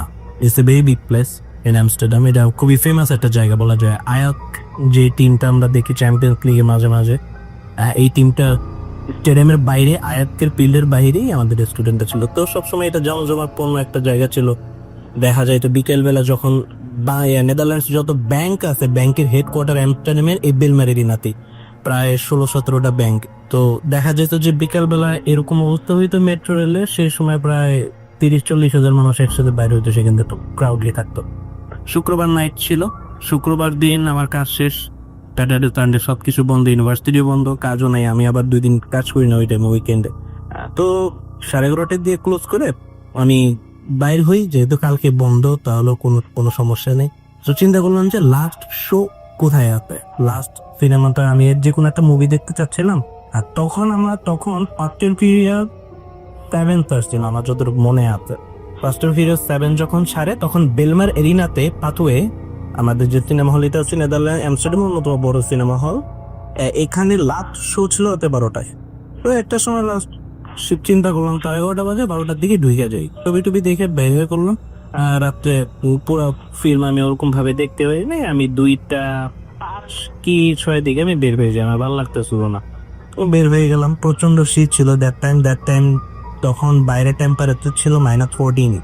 তো বড় কিছুক্ষণ আগে স্নোফল হয়েছে, হওয়ার পরবর্তীতে তো নেদারল্যান্ডস আমরা সবাই আপনারা হয়তো জানেন অ্যামস্টারডামের মধ্যে প্রচুর, পৃথিবীর সব থেকে বেশি বলা যায় অন্যতম কান্ট্রি যেখানে মানে সাইকেলের রাজধানী বলা হয় হচ্ছে অ্যামস্টারডামকে। আপনাদের এটা অনেকে হয়তো জানেন, নেদারল্যান্ডসে অ্যামস্টারডামে যতটুকু শহরে যতটুকু মানুষ না থাকে তার থেকে বেশি সাইকেল আছে, তারা সাইকেল চালায়। সেই হিসেবে আমি আমার সাইকেল সুন্দর করে মাপলারটা বলে নিলাম, হাতে গ্লাভ টুপি সব কিছু পরে সাইকেল দিলামটা। তো বাসা আমার এখান থেকে প্রায় বেলমারিয়ান থেকে আমার বাসা প্রায় 6.5 কিলোমিটার। তো সুন্দর করে যখনই আমি রওনা দিই, আমার ঠিক মনে আছে বেলমের এরিনার পরবর্তীতে আমার যেটা পড়বে হচ্ছে মৈদারবোর্ড স্টেশন, মলিকান স্ট্রাট, তারপরে পড়বে হচ্ছে আমার বেন্দার মাদুয়েকের পরবর্তীর অ্যামস্টেল স্টেশন, তারপর লাস্ট পয়েন্ট যেটা আমাকে যেতে হবে ক্রাউসল্যান্ড ডিমেন সাউথ হয়ে আমাকে যেতে হবে সায়েন্স পার্ক, ক্যারোলিনা ম্যাকলারবেন 3088, এটা আমার অ্যাপার্টমেন্ট নাম্বার ছিল। তো যখন আমি বেন্দার মাদুয়েক ক্রস করলাম, বেন্দার মাদুয়েকের পর অ্যামস্টেল স্টেশন ক্রস করার পর যখন আমার আসলে আমি মূলত যেখানে ক্রাউসল্যান্ড গ্রেভিয়ার্ড যেটা নিয়ে আসলে আমার কাহিনীটা হয়েছে, গ্রেভিয়ার্ডের কাছাকাছি যখন আসি আমি, সেই টাইমে আসার পরবর্তীতে গ্রেভিয়ার্ডটা নিয়ে যদি কিছু বলতে হয় তাহলে আমি এই গ্রেভিয়ার্ডটা নিয়ে কিছু বলতে চাই মানুষদের, না হলে বুঝবেন অনেকে। গুগলে হয়তো আপনারা সার্চ দিয়ে দেখতে পারেন ক্রাউসল্যান্ড গ্রেভিয়ার্ড। আমি যতটুকু আমার নলেজে আছে, আমি ক্রাউসল্যান্ড গ্রেভিয়ার্ড নিয়ে এরকম কোনো কিছু আমি ইন্টারনেটে পাই নাই। তবে ওখানকার স্থানীয় মানুষরা যারা আছে তারা যেভাবে বলে দেখ, এটা সবাই জানে যে ক্রাউসল্যান্ড গ্রেভিয়ার্ডটা কতটা ভয়ঙ্কর একটা গ্রেভিয়ার্ড। এই গ্রেভিয়ার্ডটা এটা হচ্ছে অ্যামস্টারডামের সব থেকে বড় গ্রেভিয়ার্ড। যদিও অনেক ধরনের লোকপ্রচার, অনেক ধরনের মানুষের মুখের মধ্যে অনেক ধরনের কথা শোনা যায় ক্রাউসল্যান্ড গ্রেভিয়ার্ড নিয়ে স্পেশালি, তো সেই হিসাবে এটা এত বড়, এটা দৈর্ঘ্য হচ্ছে 3.8 কিলোমিটার, প্রস্থে হচ্ছে 1.2 কিলোমিটার। এবং বলা হয় not only Amsterdam, Den Haag, Rotterdam, Amsterdam, তারপরে আয়ারল্যান্ড, সব পুরা যতগুলো স্টেট আছে সবগুলো স্টেটের মধ্যে নেদারল্যান্ডস খুবই ছোট একটা কান্ট্রি, বাংলাদেশের থেকে ছোট একটা দেশ।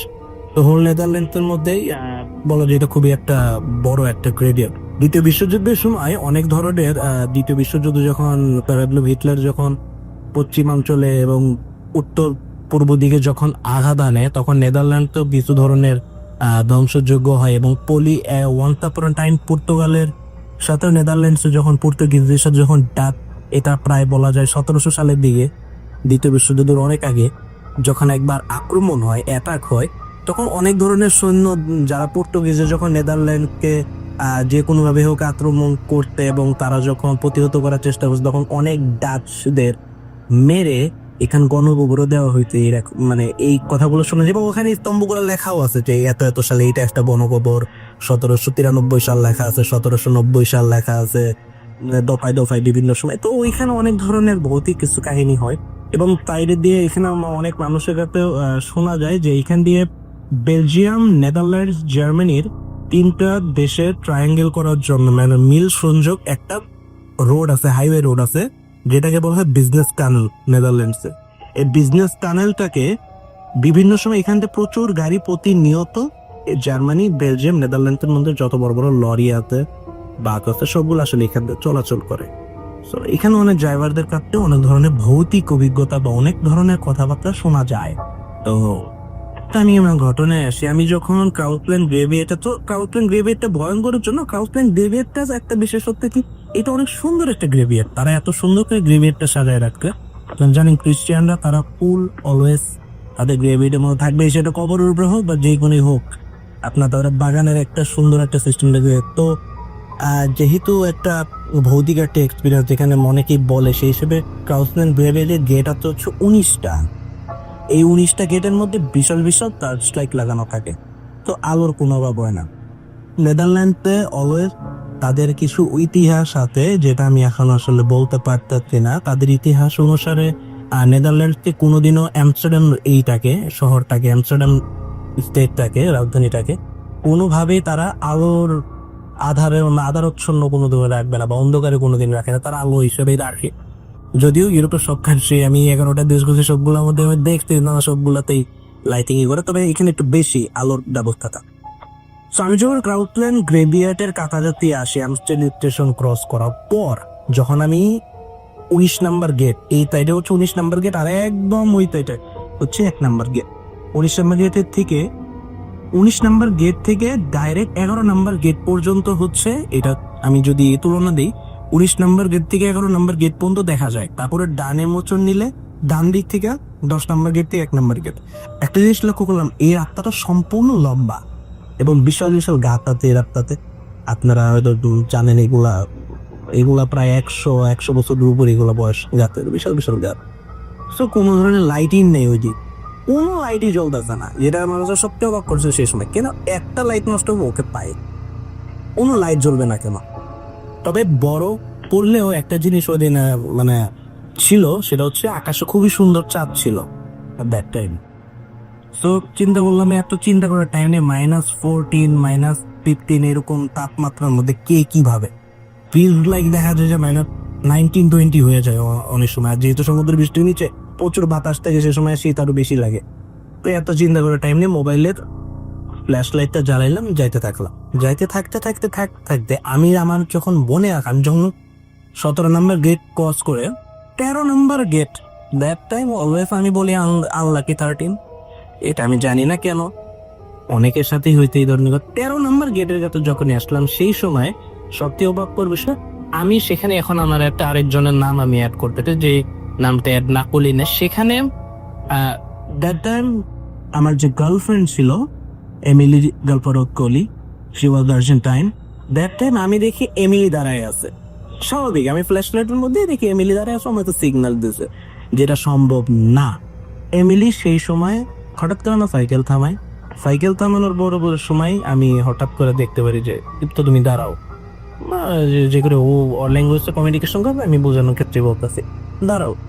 আমি দেখি তো কাজটা অবাক, আমি টাস্কি খেয়েছি, এবার ফোন বাস্তব কথা বলতে যে তুমি এত রাতে এখানে কিভাবে পসিবল হচ্ছে, এটা তো সম্ভব না, তুমি এখানে কি করতেছো? এখান দিয়ে তো আমাদের বাড়ি এখনো তো অনেক দূর, এখনো তো 1.8 কিলোমিটার সামথিং আছে। কেন গ্রেভিয়ার্ড স্টেশনেই আমাদের কিছু দূর আর কি, বাসা ফাইন্স পার্ক বেশি দূর না, ক্যারোলিনা ম্যাকলারবেল। তো যখন আমি করলাম, তখন আমার বলতেছে তুমি এরকম ও সাধারণ একটা টি শার্ট আর জিন্স প্যান্ট, বাইরে এত টেম্পারেচার, তুমি এরকম ভাবে মানে কাহিনী কি?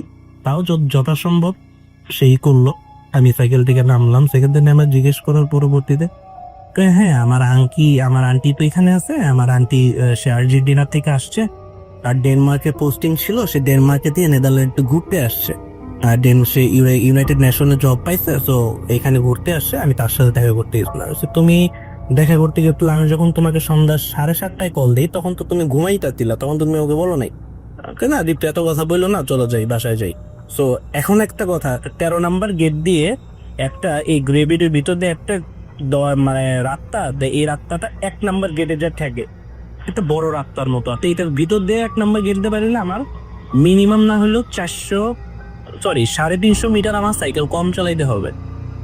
আমি খুব তাড়াতাড়ি ভাবে আমি এখান দিয়ে যেতে পারবো, কোনো ধরনের আমার সমস্যা হবে না।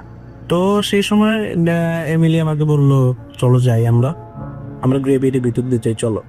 আমার এমিলি তুমি পাগল হয়েছো নাকি, আমি এর ভিতর দিয়ে যাবো, আমি গ্রেভিটির ভিতর দিয়ে যাবো, এটা তো সম্ভব না এখন, কারণ তুমি জানো এটা একটা হন্টেড প্লেস, আর আমি এগুলা বিষয়ে মুখোমুখি হইতে চাই না। আমি ভয় পাই, কি পাই না পাই সেটা পরের বিষয়, কিন্তু আমি জিনিসের মুখোমুখি হইতে চাই না। আমি এই তো জানি মানুষজন বলে যে এটা একটা খুবই একটা ডেঞ্জারাস একটা এরিয়া, আমি কেন যাবো সেটার ভিতর দিয়ে? তো আমার তো যাওয়া উচিত না।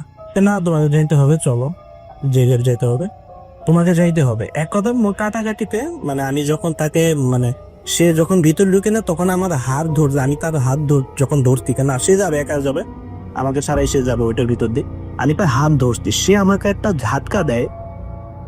সে আমাকে আসলে একটা কথা বলতে কি রাসেল ভাই, এটা আসলে অবিশ্বাস্য একটা জিনিস, একটা 52 কেজি একটা মানুষ যত যাই কিছু আমরা যদি সাইন্টিফিকভাবে করি, আমি 5 ফুট 10 ইঞ্চি, আমার উচ্চতা 5 ফুট 10, আমার ওজন 90+, আমি বডি বিল্ডিং করতাম সেই সময় যদি আমাকে একটা 52 কেজি একটা মানুষ আমাকে ধাক্কা দেয়, কত দূরে আমাকে দিতে পারবে? আমাকে সে একটা ধাক্কা দেয়, আমার এখন মনে হয় আমি মনে হয় 7-8 হাত পিতে আমি মানে পড়ে গেছে ডাইরেক্ট, যে বরফের উপরে বসতে আমি, যেটা একটা মেয়ের পক্ষে সম্ভব না। আর এই মেয়ে যেটা আমি জানি এটা তো সম্ভব না, এটা তো বলতে বললাম। সো সে আমি উঠতে যে করেই হোক, মোবাইলটা সাইডে পড়ে গেছিল, মোবাইলে পুরা স্ক্রিন ফাইটে গেছে যে করেই, তাও মোবাইলের ফ্ল্যাশ লাইট জ্বলতেছে। তারপর আমি যখন ফ্ল্যাশ লাইটটা ফোকাস করি গেটের দিকে, আমি এমএলএকে দেখতে পাই না, ওখানে কেউই নেই, কেউ নাই তো নাই তো নাই, কেউই নেই। আমি এখন চিন্তা করছি গেট আবার খোলা, গ্রেভিটির আবার গেট খোলা, তখন কি করলাম, না গার্লফ্রেন্ড মানুষ বা যে কিছু হোক, আমার প্রিয়জন মানুষ, আমি তাকে এরভাবে ফালায় রেখে যাবো কেন? আমার তো যাওয়া দরকার, যে করে ভিতরে ঢুকে দেখা দরকার, সে রাগ করলো কিনা, বা হইতে পারে কোনো ধরনের তার মেজাজ ভালো না। আমি যখনই গ্রেভিয়েটের দরজাটার কাছে গেলাম, আমি যখনই যাব তখনই আমার পিছনের কলার ধরে একজন লোক টানছে, এবং দ্যাট টাইম সে টান দেওয়ার পরবর্তীতে আমি যখন পিছনে ঘুরি, নেদারল্যান্ডসে প্রচুর মুসলিম আছে, আপনারাও জানেন হয়তো, প্রচুর টার্কিশ, স্পেশালি নেদারল্যান্ডসে টার্কিশ আর পাকিস্তানি যে এদের যে কমিউনিটি, এটা বিশাল। একমাত্র যদি আপনি বলেন ক্রাইনিস্ট স্টেশন, সেখানে প্রায় মোর দেন 35,000 পাকিস্তানি মেম্বাররা আছে। নেদারল্যান্ডসে পাকিস্তানি কমিউনিটি অনেক বড়, অনেক আফগানিও আছে সেখানে। তো একটা লোক এত সুন্দর আমি দেখিনি কোনোদিন, এরকম সুন্দর লোক। আমি বলবো না সে বিদেশি একদম হাই লেভেলে, তবে যথেষ্ট সুন্দর, খুবই ভদ্র, বড়, মানে ভালো, মানে বলবো না একবার পেটের নিচ পর্যন্ত দাড়ি চলে গেছে তা না, সুন্দর বড় দাড়ি, কালো দাড়ি। একটা লোক আমাকে দাঁড়া করেই সে, আমি ট্রান্সলেট করে বলতেছি, সে উর্দুতে আমাকে কিছু কথা জিজ্ঞেস করছিল, সেই হিসাবে আমি তাকে সে আমার বলতে এই ছেলে তুমি কোথায় যাইতেছো? আচ্ছা স্যার এরকম কথা। আমি সালাম দিয়ে বলছি স্যার এরকম কথা, এরকম আমার গার্লফ্রেন্ড তো এখানে ঢুকে গেছে, হয়তো সে রাগ করছে। না তোমার ওদিকে যাওয়ার কোনো দরকার নেই, তুমি চলো আমার সাথে, তুমি কোথায় থাকো? আমি স্যার আমি থাকি হচ্ছে সায়েন্স পার্কে, এখান থেকে কাছে। আমি কিন্তু ফার্স্টে আপনাদের কথা বলছিলাম যে আমি যে 13 নম্বর গেট, এইখান থেকেও কিন্তু সায়েন্স পার্ক 1.8 কিলোমিটার, প্রায় 2 কিলোমিটার মতো, 1.8 কিলোমিটার ওখান থেকে। আমি তার সাথে আমার মনে হচ্ছে সেই লোক আমার সাথে যাইতেছেন, যাওয়ার সাথে সাথে সে আমাকে কিছু কথা বলতেছে, নামাজ পড়তে, আল্লাহকে সিজদা করতে, যে দুনিয়াতে আল্লাহ আমাদের পাঠাবে। সে খুবই ধার্মিক কিছু কথা বললে, দুনিয়াতে আল্লাহ পাঠাইছে আমাদের আল্লাহ সিজদা করার জন্য, আল্লাহর ইবাদত করার জন্য, সৃষ্টিকর্তাকে তার স্মরণ করার জন্য আমাদের এখানে পাঠাইছে। প্রতিটা মানুষের ভুল ত্রুটি থাকে, সেই ভুল ত্রুটি থেকে ক্ষমা করার জন্য আল্লাহ তার দৃষ্টিতে মানুষকে পাঠাতে, তার ইবাদত করার জন্য। এই কথাগুলো বলতে বলতে আমি একটা জিনিস লক্ষ্য করে, আমার শুধু সে সময় আমার মাথায় ছিল না, ভাই একটা কথা বলেন, আমি সে সময় সাইকেল চালাইতে তো না, সাইকেলটা হাত দিয়েই পরে আমি হাইডা করছিলাম আর কি। আপনি একটা কথা বলেন ভাই, একটা স্বাভাবিক মানুষ, আপনারা গুগলে দেখবেন 1 কিলোমিটার হাঁটতে কিন্তু একটা স্বাভাবিক মানুষের 17 মিনিট টাইম লাগে। 1.8 কিলোমিটার, প্রায় অলমোস্ট 2 কিলোমিটার পথ হাঁটতে আমার টাইম লাগতে, আমার যেটা মনে হয় 4 থেকে 5 মিনিট। সায়েন্স পার্কের গেটের সামনে আমি আসলাম, গেটের সামনে এসে আমাদের ইলেকট্রিক কি, আমি যখন পাঞ্চ করছি আমার গেটের মধ্যে, আমি থাকতাম হচ্ছে 17 তলায়, যখন আমাকে নিচতলাতে আমি পাঞ্চ করছি, অটোমেটিক গেট খুলে গেছে। যখন আমি ঢুকবো তখন আমি ঘুরতে, সে ভাই আমার পকেট থেকে একটা কি বাই করতে, অটোমেটিক কি, তো এটা শুধু স্ক্রিনের মধ্যে ধরলেই গেটটা খুলে যাবে। ম্যাক্সিমাম হইতে এটা আমার টাইম লাগতে ম্যাক্সিমাম হচ্ছে 4 থেকে 5 সেকেন্ড। খুলতি গেট, পিছু দেখি সে লোক নাই তো নাই, সে লোক নাই। আমি তারে এই দিয়ে খুঁজে পাই না আমি, কারণ দেখেন যদি ডান দিকে দেখি, আমাদের অ্যাপার্টমেন্টের ডান দিক থেকে যদি দেখা যায়, ডান দিক থেকে 8টা অ্যাপার্টমেন্ট আরো আছে, 8টা বিল্ডিং আছে আরো, বাম দিক থেকে দেখলে আরো 11টা বিল্ডিং আছে। কোথায় যাবে সব একবার ডাইরেক্ট দেখাই যায় আমার এখান থেকে দাঁড়ায়, কারণ রাস্তার মধ্যে শুধুমাত্র আমি একা, এত রাত্রে শুধুমাত্র আমি একা, প্রায় 3টা বেজে আসতো, এত রাত্রে তো শুধু আমি একা, নাই তো নাই। কোথায় গেছে কি গেছে আনলে তাকে ধন্যবাদ দিব বা থ্যাংকস জানাবো, কোনো সুযোগই নেই। কোথায় গেছে কি গেছে না গেছে আমার কোনো খেয়ালই নেই। তখন আমার তাৎক্ষণিক মনে বলে সাথে ফোন দিয়েছে আমি এমিলিকে যখন আমি ফোন দিই, সে 2বার রিসিভ করার পরে রিসিভ করা, 2বার কল করার পরে রিসিভ করা না, 3বারে গেলে সে কল রিসিভ করছে। দীপ্ত তুমি কোথায়? সে আমাকে বলতো হ্যালো হ্যাঁ দীপ্ত তুমি কোথায়? আমি বলছি, আমার কথা বাদ তো, তুমি কোথায়? কই, আমি এত রাত্রে কোথায় থাকবো, আমি তো ইয়েতে। ও ঘুমে ঘুমে ঘুমে ভাবে বলতেছ না, আমি তো উপর তলায়, আমি তো উপরে রুমে। আচ্ছা তুমি রুমে, তুমি তো কিছুক্ষণ আগে বাইরে ছিলে, তুমি কি পাগল নাকি? তুমি তোমার সাথে আমার সন্ধ্যা 7:30 থেকে কথা হচ্ছে, আমি তো তখন দিকে রুমে, তুমি উপরে আসো দেখো আমি তো রুমেই। That time I feel something was wrong. যাই কিছু হোক, সে সময় ফোনটা রাখি। আর এইটা তো আসলে একটা বেস্ট একটা এক্সপিরিয়েন্সের মধ্যে অন্যতম, যে যে জিনিসটা ছিল সেই যে তখন আমি সব করতে রিপিট করি যে না আমি এত তাড়াতাড়ি কিভাবে আসলাম, যাই কিছু। আর যে জিনিসটা আমার সাথে ছিল অবশ্যই সেটা হয়তো আল্লাহ প্রেরিত একজন ভালো মানুষ বলবো না, অবশ্যই জিন হোক মানুষও তো ভালো দিত ছিল ইনশাল্লাহ, এটা আমি মনে করি। এইটা ছিল আমার আসলে মূলত এক্সপিরিয়েন্স। যদি ভালো লাগে, এটা আমার পার্সোনাল এক্সপিরিয়েন্স, আমার নিজের সাথে ঘটছে জিনিসটা। যদি ভালো লাগে তাহলে অবশ্যই শেয়ার করবেন। আর দেশের সকল মানুষের জন্য ভালোবাসা। আসসালামু আলাইকুম রহমতুল্লাহ। কেউ ভেরি মাচ যারা আমাদের সঙ্গে আছেন। আমরা চলে যাচ্ছি আমাদের নতুন অতিথির কাছে। আপনার নামটা প্লিজ একটু বলবেন, কোথা থেকে এসেছেন সেটা বলবেন, তারপর আপনার ঘটনায় যাবেন। আসসালামু আলাইকুম রাফিল ভাই। ওয়ালাইকুম আসসালাম। Hello listener, I am Injama from old Dhaka. আসলে আজকে যে ঘটনাটা আপনাদের মাঝে আমি শেয়ার করতে যাচ্ছি, ঘটনাটা হলো হসপিটাল রিলেটেড, যেটা হচ্ছে ঢাকার ভিতরে কোন একটা মেডিকেল কলেজ। আসলে এই মেডিকেল কলেজকে ঘিরে বা এরকম জায়গাটাতে অনেক বছর আগে একসাথে অনেক মানুষের মারা বা লাশের ঘটনা আছে, যেটা সে মেডিকেল কলেজটা যখন শুরু হয় কার্য বা তার আগের কিছু মানুষকে মেরে ওখানে নর্দমার ভিতর ফেলা হয়েছিল। জি। তো তারপরে ওই যে ওই জায়গাটাতে মেডিকেল কলেজ গড়ে তোলা হয়। তারপর মেডিকেল কলেজ অনেকদিন পরিত্যক্ত ছিল। এরপর বেশ কয়েক বছর হলো যে মেডিকেল কলেজটা চালু হয়। আমি মেডিকেল কলেজটার নাম আসলে বলতে চাচ্ছি না, দরকার হলে হ্যাঁ, আপনি ঘটনায় চলে যাই আমরা।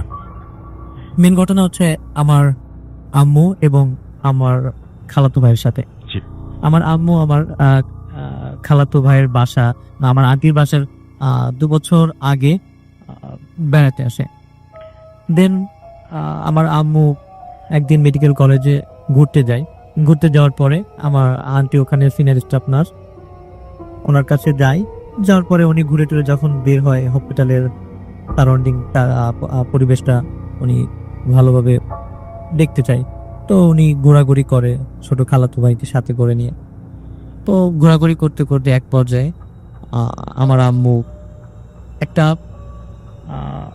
38-40 ইয়ার্সের একটা মহিলাকে আমার আম্মু নোটিস করে।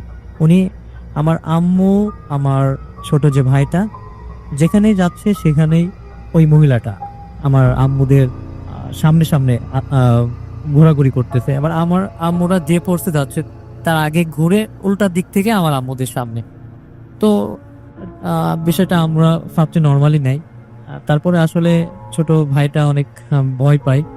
তো আমি একটু বলে রাখতেছি যে ওই মহিলাটার মানে হিজাব করা টাইপের, বোরকা টাইপের কিছু পরা ছিল, এবং তার চোখ দুইটা আপনার হয়তোবা দেখবেন যাদের জন্ডিস থাকে বা বিলিরুবিন যাদের বেশি থাকে তাদের শরীরের কালারটা একটু হলুদ জাতীয় হয়। সেম মহিলার মুখের গড়ন বা চোখের মানে যে কালারটা ওরকমই দেখতে। তো এরকম কিছুক্ষণ ডিস্টার্ব করার পরে আমার আম্মুরা বিব্রত হয়ে ওখান থেকে বাসায় চলে যায়। আমার আম্মু পরের দিন দুপুরবেলা ঘুমাচ্ছে। ঘুমের ঘরে আমার আম্মুকে কেউ যেন হাত ধরে গায়ে টাচ দিয়ে ডাকাডাকি করে। তো আমার আম্মু তখন ঘুম থেকে উঠে খুব খারাপ অবস্থা থাকে। আমার আম্মু আমাকে কল দেয় যে আমি একটু অসুস্থ, যার কারণে ঢাকা থেকে চলে যেতে হবে। তো আমি তখন আন্টির বাসায় ছিলাম না, আমি অন্য এক জায়গায় ছিলাম। তো আমার আম্মুর সাথে ওই দিন যে ঘটনাটা ঘটলো, তারপরের দিন ছোট ভাই আমার যে খালাতো ভাই ও একটু অসুস্থ হয়। ও এরকম ভুলভাল ঘুমের ঘরে ভুলভাল মানে বলে বিভিন্ন ধরনের কথা সে বলতে থাকে। এরপরের দিন আমার আন্টি আমার সে ছোট ভাইকে উনি রাত্রিবেলায় ডিউটিতে যখন যায় তখন আমার ছোট ভাইকে সাথে করে নিয়ে যায়। তো সাথে করে নিয়ে গেলে রাতে যখন ছোট ভাইকে একটা জায়গায় ঘুমাইতে দেয়, ঘুমানোর পরে আমার আন্টি ডিউটি কাজে ব্যস্ত হয়ে যায়। কিছুক্ষণ পরে আমার আন্টি নোটিস করে, সব বলে রাখি যে বছর 2 আগে সেই মেডিকেল কলেজটা একেবারেই অচল ছিল, তার মানে রোগী হতো না, খুব কম মানুষের যাতায়াত, সেখানে কোনো মানুষ তেমন একটা যাইতো না। তারপরে আমার আন্টি নোটিস করে যে ওই অন্য ডিপার্টমেন্ট থেকে মোটা কণ্ঠে কেউ একজন ডাকতেছে, আমাদের ছোট ভাইটাকে রাইন রাইন বলে ডাকতেছে। তো এই জিনিসটা অনেকক্ষণ এরকম নোটিস করলো। নোটিস করার পরে ওই দিন যে কোনোভাবে আমার আন্টি ডিউটি থেকে চলে এসে তারপরে বাসায় একটু ঝামেলা, আমার ছোট ভাইটা এরকম ভুলভাল দেখে, ভুলভাল বকে, আর আমাকেও বলে যে এরকম জিনিস দেখছি বা এরকম খারাপ কিছু দেখছি। আসলে রাসেল ভাই এই ছিল আমার ঘটনা। তো ঘটনার লাস্টে ফিনিশিংটা হলো, আমার আম্মু যখন বাড়িতে ঢাকা থেকে চলে যায়, বাড়িতে চলে যাওয়ার পরে আমার আম্মুর সাথে কোনো ঝামেলা হয় না, তবে আমার খালাতো ভাই মাঝে মাঝে নাকি দেখতো, ও জিনিসটা দেখতো যে মহিলাটা তাদের ফলো করতেছে, তাকে কিছু বলতে চাচ্ছে বা তার সামনে গিয়ে দাঁড়াচ্ছে, এরকম কিছু ঝামেলা করতো। এবং এখন যে পরিবেশ পরিস্থিতি মেডিকেল কলেজে এখন প্রচুর রোগী হয় এবং অনেকটা শান্ত, আর আগের মতো কোনো ঝামেলা হয় না। এই ছিল আমার ঘটনা। থ্যাংক ইউ সো মাচ আপনার ঘটনার জন্য। ধন্যবাদ আপনাকে। আমি চলে যাব আমাদের পরবর্তী অতিথির কাছে। ইন দ্য মিন টাইম আমাদেরকে লিখে থাকুন। আমাদের ইমেল অ্যাড্রেস হচ্ছে bhutpasum@radio.fm, which is BHWTFM@RATIOFORT.FM। আপনার নাম, ঠিকানা এবং ফোন নাম্বার সহ আপনার জীবনে ঘটে যাওয়া বা আপনার জানা সেরা ঘটনা লিখে পাঠিয়ে দিন আমাদের কাছে। ঘটনার শুরুতে অবশ্যই উল্লেখ করুন যে ঘটনাটা আপনি স্টুডিওতে এসে শেয়ার করতে চান নাকি আপনি চান আপনার ঘটনা আমরা পড়ে শোনাই। যারা দেশের বাইরে আছেন তারা সরাসরি অডিও ক্লিপ পাঠাতে পারেন বা লিখেও পাঠাতে পারেন ঘটনাটি। আমরা চলে যাব আমাদের পরবর্তী ব্যক্তির কাছে। আপনার নামটা প্লিজ একটু বলবেন, তারপরে আপনি কোথা থেকে এসছেন সেটা বলবেন, তারপরে আপনার ঘটনায় যাব। আসসালামু আলাইকুম। ওয়েলকাম সালাম। তাদের জি, গাজীপুর থাকি। ওকে, চলে যাই আপনার ঘটনায়। জি, তো ঘটনাটা আসলে আমার একটা ফ্রেন্ডের বোনের সাথে আর কি, বোনের শ্বশুর বাড়ির একটা ঘটনা। শ্বশুর বাড়িটা হচ্ছে ফটিকছড়ির একটা ভোজপুর নামে গ্রামের একটা আশেপাশে একটা জায়গায়। জি। তো ওখানে মানে একটু অদ্ভুত পরিবেশ ছিল প্রথম থেকে। জি, প্রবলেমগুলো ছিল মানে ওখানে ছোট ছোট বাচ্চারা, মানে 2-3 বছর বাচ্চারা নর্মালি হাঁটতে পারতো না। আচ্ছা, হাঁটতে পারতো না বলতে মানে নর্মালি হাঁটতেই পারতো না, পড়ে যেত, ভালোভাবে হাঁটতে পারতো না। আবার দেখা যেত কি অন্য কোথাও গেলে মানে ওখানে হাঁটতে পারে, আর ওই বাড়িতে হাঁটতে পারে না। তো এগুলো হতো। আর ওখানে আমার যে ফ্রেন্ড আছে, ফ্রেন্ডের বোনের শাশুড়ি যেটা আছে, ওনারও খুব প্রবলেম হতো কি মানে উনি ঘুমালে দেখা যেত কি মানে আঁচড় দিচ্ছে, ঘুম থেকে উঠে দেখতো যে মুখে আঁচড়ের দাগ, বড় হাতে আঁচড়ের দাগ, এগুলো দেখা যেত। আর নামাজ পড়তে দাঁড়ালে অনেক সময় দেখা যেত যে লম্বা লম্বা কতগুলো মহিলা বোরকা পরা মানে চাই নামাজের সামনে দিয়ে হেঁটে যাচ্ছে। এটা প্রায় সময় দেখতো না, নামাজে দাঁড়ালেই মানে এরকম হতো, প্রায় সময় জিনিসটা পেট করতো। আর তখন মানে উনি অনেক সময় ভয়ে পেন্ট হয়ে যেত। আর মানে সেন্সটা আসার পর দেখতেছে মানে না সব নর্মাল লাগবে, এরকম প্রায় সময় হয়। আর আরও কয়েকবার মানে এইসব দেখছে যে মানে ঘুমাইলে বা ঘুমানোর পরে ওঠার পরে জানলা দিয়ে যখন তাকায় দেখা যায় মানে কোনো একটা মহিলা ভয়ঙ্কর টাইপের তাকায় হাসতে এক দৃষ্টিতে। তো উনি যদি বলে মানে এটা কে, এবার বললে আবার চলে যায়। আবার ধরেন শুয়ে আছে তারপর হঠাৎ চোখ গেল আলমারির দিকে, রুমের দিকে, আলমারির দিকে তাকালে দেখা যেত যে আলমারির উপরে বসে আছে একটা মহিলা, এরকম দেখা যেত, মানে খুব ভয়ানক চেহারা নিয়ে তাকায় আছে। তো এই জিনিসগুলো প্রায় সময় হতো। তো অনেক হুজুর আনা হয়েছিল ওখানে, তারপরেও মানে এটা কোনো সলিউশন হয় না, পরে দিয়ে মানে শেষ পর্যন্ত বাসাটা শিফট করতে হয় আর কি ওকে। আচ্ছা, যেটা আমার প্রথম ঘটনা। আর দ্বিতীয় আরেকটা জি বলে। এটা আমার ফ্রেন্ড আসিফের সাথে। আসিফের বাবা মানে সেনাবাহিনীতে চাকরি করতো। আচ্ছা, কোথায় চাকরি করে, কি করে না করে এটা না বলে আমরা যদি ঘটনাটা বলি তাহলে আমার মনে হয় ভালো। আচ্ছা, তো আচ্ছা যাই হোক বলে যেহেতু দেখি আমি বলি। জি। তো সেনাবাহিনীতে মানে মিশনে যেতে হয়। তো আঙ্কেল মানে ইয়াতে গেছিল, মিশনে গেছিল। তো এরপর থেকে মূলত মানে ঘটনাটা শুরু হয় আর কি। তো আমার আন্টি ছিল তখন একা বাসায়, আর আফিফ আর তার ছোট ভাইয়ের সাথে থাকতো আর কি। এক রুমে থাকতো আন্টি আর আরেক রুমে আফিফ আর তার ছোট ভাই। তো প্রায় সময় দেখতো কি মানে আন্টি মানে আঙ্কেল চলে যাওয়ার পর থেকে মানে একটা অ্যাবনর্মাল বিহেভ করা শুরু করে। সেগুলো কেমন? সেগুলো হচ্ছে মানে কিচেনে অনেক সময় দেখা যেত মানে আন্টি যখন একা থাকতো মানে কারোর সাথে জানলা দিয়ে কথা বলতেছে, কমিউনিকেট করতেছে, লাইক মানে আঙ্কেল সামনে আসবে, মানে ওগো তুমি শুনছো, মানে এভাবে কথা বলে, মানে হাজব্যান্ডের সাথে যেভাবে কথা বলতো ওভাবে কথা বলতেছে। তো আফিফ এগুলো দেখে রাখতো পিছন থেকে, মানে কি সামর এবার কার সাথে কথা বলছে, গিয়ে দেখতো মানে জানলার ওপাশে কেউ নাই। তারপরে এরকম করতো প্রায় সময়, মানে কথা বলতো আর নিজে নিজে কথা বলতো, কান্নাকাটি করতো আর ঘর থেকে বের হয়ে যেত রাত বিরাতে দুপুরে, মানে বের হয়ে যেত ঘর থেকে, বের হয়ে মানে দরজা খুলে মেন দরজা খুলে বাইরে চলে আসতো। অনেক সময় প্রতিবেশীরা ধরে ভিতরে নিয়ে আসতো, অনেক সময় আফিফ তারপর তার ছোট ভাই মিলে মাকে ধরে নিয়ে আসতো, মা কি সে কোথায় যাচ্ছ? তো মা বলে কি মানে তোর আব্বা আসছে, তোর আব্বা আমাকে ডাকতেছে, বাইরে থেকে ডাকতেছিল। তো এই জিনিসগুলো ওরা মানে মনে করছে মেন্টালি কোনো প্রবলেম হতে পারে। আবার অনেক সময় দেখা যাচ্ছে কি বাসায় ফল ফ্রুট এগুলো আনলে, ধরুন ফল আপেল বা আঙ্গুর এগুলো আনতে বাসায় কেউ, তো ওগুলো একটা বাটিতে করে মানে সার্ভ করে জানলা দিয়ে কাউকে দেওয়ার চেষ্টা করতো আন্টি, মানে বাটিতে সাজায়ে জিনিসটা কাউকে দেওয়ার চেষ্টা করতো। আফিফরা জিনিসটা অনেকবার দেখছে, জানলা দিয়ে কাউকে বাটিতে করে কোনো ফ্রুট বা এই টাইপের জিনিসগুলো দিচ্ছে, বাট কে কাকে দিচ্ছে এটা দেখা যেত না। যাক, তারপরে মনে করছে মানে আঙ্কেল নাই, হ্যালুসিনেশন হতে পারে এই টাইপের। পরে আঙ্কেল দেশে চলে আসে, আসার পরে মানে তখনও দেখা যায় যে তারপরেও করতেছে জিনিসগুলা। আঙ্কেল একবার দেখলো যে মানে কি বাটি নিয়ে আন্টি মানে কাউকে কিছুটা দিতে যাচ্ছে জানলা দিয়ে, তো আঙ্কেল জিনিসটা ধরে ফেলে, কারণ মানে জিনিসগুলো মানে কি ভালো না। কোন একটা হুজুর থেকে মানে শুনছিল যে মানে এরকম কাউকে কোনো ফল ফ্রুট এগুলো যদি দিয়ে দেয় তাহলে বাচ্চাদের ক্ষতি হয়। তো আঙ্কেল জিনিসটা খেয়াল করে আর মানে বাটিটার সাথে সাথে হাত থেকে নিয়ে ফেলে। আর তো তারপরে এরকম অনেক সময় দেখা যায় যে মানে আঙ্কেল এখানে নাই, তারপরে আঙ্কেলের আওয়াজ শুনে এরকম অনেক ধরনের দৃষ্টিভঙ্গ হয় আন্টি। তো জিনিসটা আর নামাজে দাঁড়ালে আর একটা ব্যাপার হচ্ছে, নামাজে যখন দাঁড়াতো আন্টি দেখতো যে মানে নামাজের চারপাশে অজগর সাপ বা এই টাইপের বিষাক্ত কিছু জিনিস হয়, মানে অজগর, বেশিরভাগ অজগরই দেখতো। আর এগুলো দেখে মানে ভয় পেয়ে যেত। পরে হুজুর একটা আসছিল, এটা হুজুর বলা যাবে না, আসলে কবিরাজ টাইপের আর কি। যাই হোক, উনি কিছু বোতলে পানি পড়া দিছিল মেবি, তারপর পানি পড়া এগুলো খেতে বলছে আর নামাজটা পিছু পড়তে বলছে আর কি। তো নামাজটা মানে যতই কাপটা বেরুক যতই দেখুক মানে নামাজটা যদি না ছাড়ে, নামাজটা মানে কন্টিনিউ করতে বলছে। আর ওটা করতে করতে মোটামুটি আন্টি এখন মোটামুটি রিকভার করে ফেলছে, মোটামুটি সুস্থ। ওকে, আপনাকে অনেক ধন্যবাদ আপনার ঘটনার জন্য। হ্যালো, আসসালামু আলাইকুম রাসেল ভাইয়া।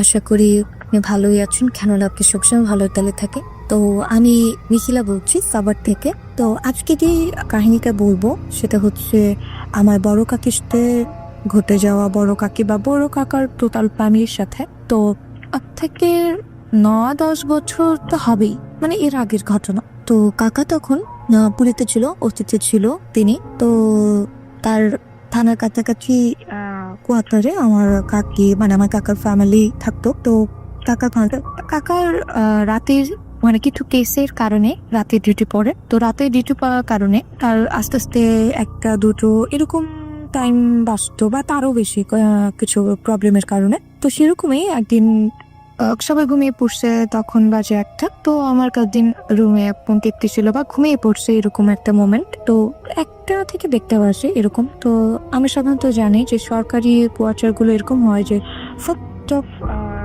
ড্রয়িং রুম থাকে, ড্রয়িং রুম পর করিডোর, দেন ডাইনিং রুম বা বেডরুম যেটা থাকে। আমার কাজিন সেই সেরে সেখানে ড্রয়িং রুমের একটা বেড ছিল, তাই সে ড্রয়িং রুমের বেডে ঘুমাচ্ছিল। তার পাশে তার ভাই ছিল। তো দেখতে পাচ্ছি দরজায় নক করে, যে নক আসে। তো আমার কাজিন সাধারণত জানে, সে দরজা খুলে দেয়। তো খুলে দিয়ে দেখলো যে তার মানে আমার কাকা তার বাবা চলে আসছে। সে দেখলো যে তার বাবা কইতে দূর সে গেটটা লাগিয়ে দিল, সে ঘুমিয়ে পড়লো মানে শুয়ে পড়লো। তো এরকম করে চলে গেল। ঠিক সে কিন্তু দেখছে যে তার বাবা রুমের ভিতরে ঢুকে গেছে, মানে করিডোরটা দিয়ে ঢুকেছে। একটা দেখি সে শুয়ে পড়ছে, তার আর কিছু খেয়াল নেই। 4টা 4:30 আজান দিবে ফজরে, এরকম সময়ে আবার দরজায় নক করলো কেউ। তো দরজায় নক করার পর তখন আবার আমার দিন ঘুমে হয়তো টের পায়নি, তখন আমার কাকি আবার উঠে দরজা খুলে দেখলো যে আমার বড় কাকা আসছে। তো সে বড় কাকাকে ঢুকতে দিল। দেন তারপর কাকা না ফ্রেশ হয়ে নামাজ পড়ে খেয়ে ঘুমিয়ে দিল। তো এর মধ্যে কাকা সকালে উঠে রেস্ট নিয়ে সে বেরিয়ে গেল। দুপুর টাইমে যখন তারা সবাই একসাথে খেতে বসলো, কোনো প্রসঙ্গেতে কথাতে উঠে আসে যে বাবা আসছে, আমার কাজিন বলে উঠলো বাবা তো আসছে 1টা বাজে, কিন্তু তখন কাকি বললো কি বলছিস, তোমার বাবা তো আসছে 4টা বাজে। এর মধ্যে যে 1টা বাজে কে আসলো অ্যান্ড 4:30 বা 4টা বাজে কে আসলো, তখন আমার কাকাকে জিজ্ঞেস করলো তুমি কখন আসছো, তখন কাকা বললো আমি 4:30 বাজে আসছি, আমার কিছু লেট হয়ে গেছে। তখন আসলে আমার কাজিন যে ঘুমের মধ্যে এটা ঘুমের স্বপ্ন বা হ্যালুসিনেশন যেটা হবে সেরকম কোনো কথাই নেই, কারণ যখন সে বিছানা থেকে উঠে তার ভাই সহযোগ পেয়েছে যে বোন বিছানা থেকে উঠে লাইট অন করে তার মানে বাবা আসছে, ও এটা নোটিস করছে। অ্যান্ড তাহলে এই মোমেন্টে মানে কে আসছিল সেদিন, কে বাসায় ঢুকছিল অ্যান্ড সেটা কে ছিল আসলে কেউ বলতে পারে না। এটাই ছিল আসলে কাহিনী। তো আমাদের জীবনে কখনো কখনো অদ্ভুত কিছু ঘটে থাকে, যার মধ্যে এটাই আমি মানে আমার কাকির থেকে শোনা এটাই মানে। তো রাসেল ভাই, এটা হচ্ছে আমার ফার্স্ট স্টোরি। যদি ভালো লাগে তাহলে অবভিয়াসলি সবাইকে শোনাবেন। Thank you. আসসালামু আলাইকুম। চোখ দিয়েছেন, আপনার নামটা প্লিজ একটু বলবেন, কোথা থেকে এসছেন সেটা বলবেন, তারপরে আপনার ঘটনায় যাব।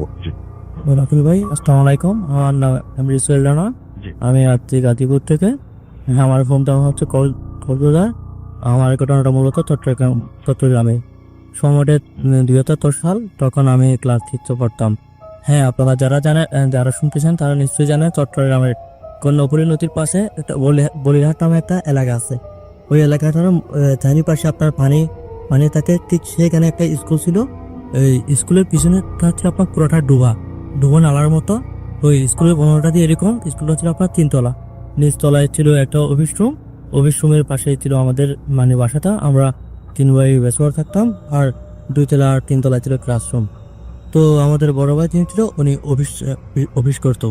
তো ঘটনাটি ঘটে আপনার রমজান মাসে আমার ভাইয়াটা অফিস থেকে এসে আমাদের সাথে ইফতার করার পরে বিশ্রাম করতেছিল।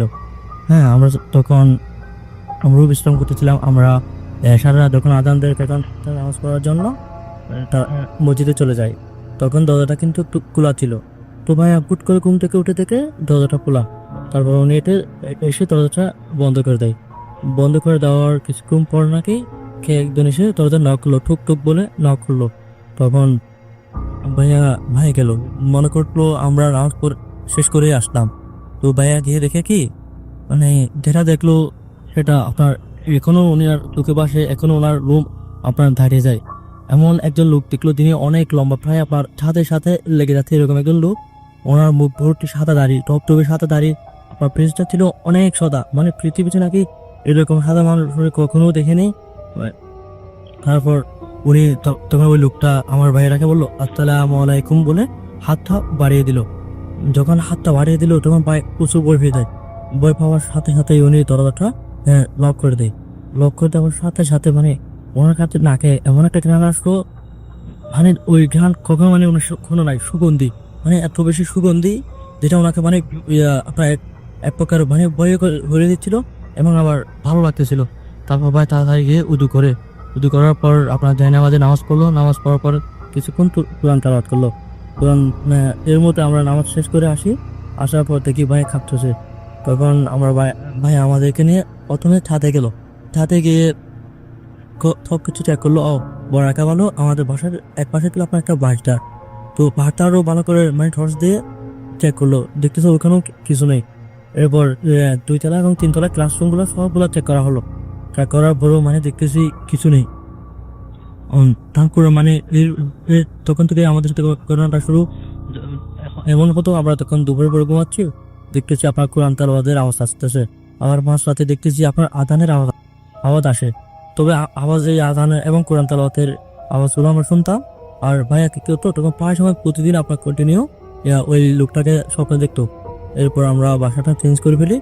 বাসাটা চেঞ্জ করার পরও মানে যখন আপনার আমাদের শবে বরাত কিংবা শবে কদর আসে তখন ভাইয়া ওই লোকটাকে স্বপ্ন দেখে। আর যখন ভাইয়া মানে নামাজ দেওয়া ছেড়ে দেয়, যদি কম পড়া হয়, তখন ভাইয়াকে ওই লোকটা আবার সারা দেয়, বলো তুই নামাজ পড় না, তোর বিপদ আছে। এভাবে মানে ঘটনাটা চলতে থাকে।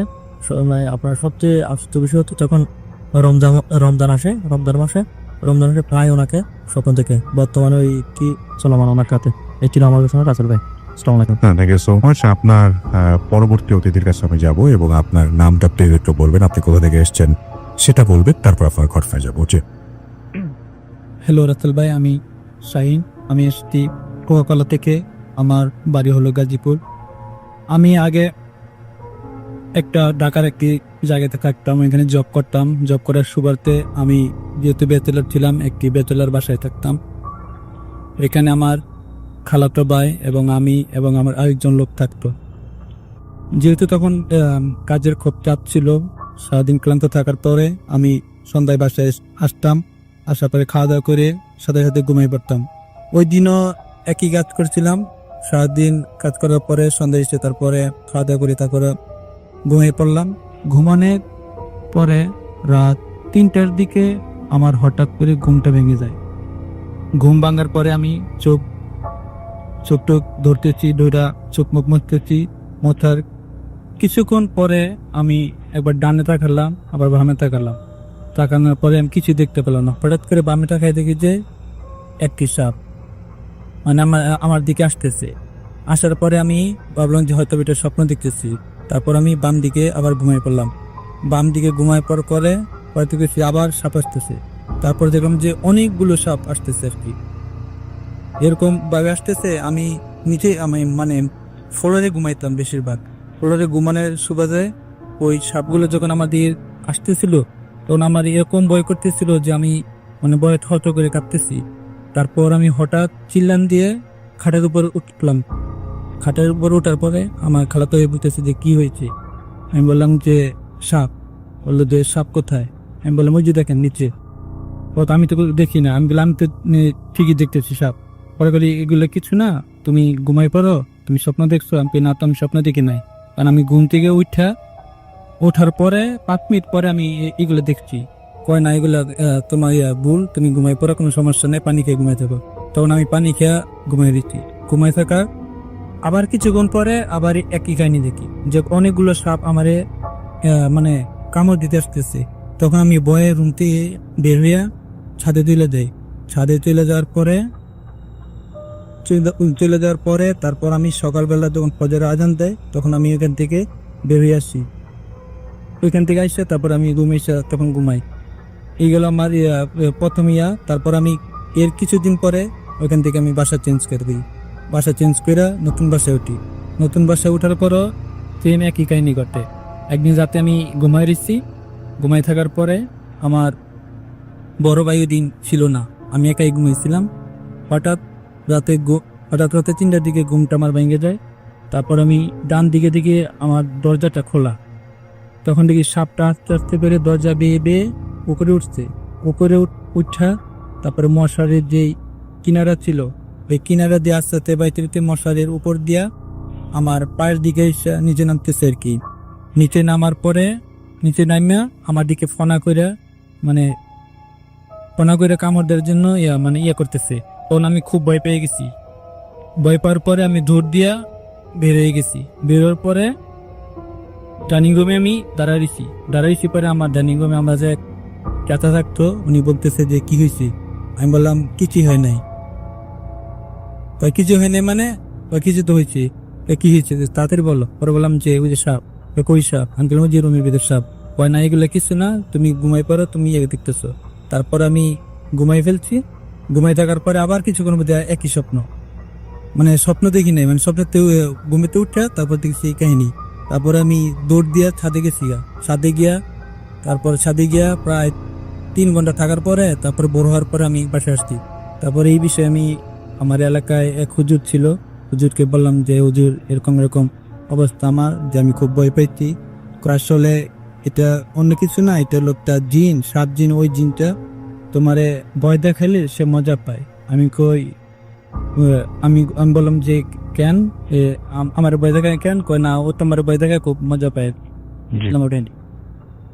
জি, তারপরে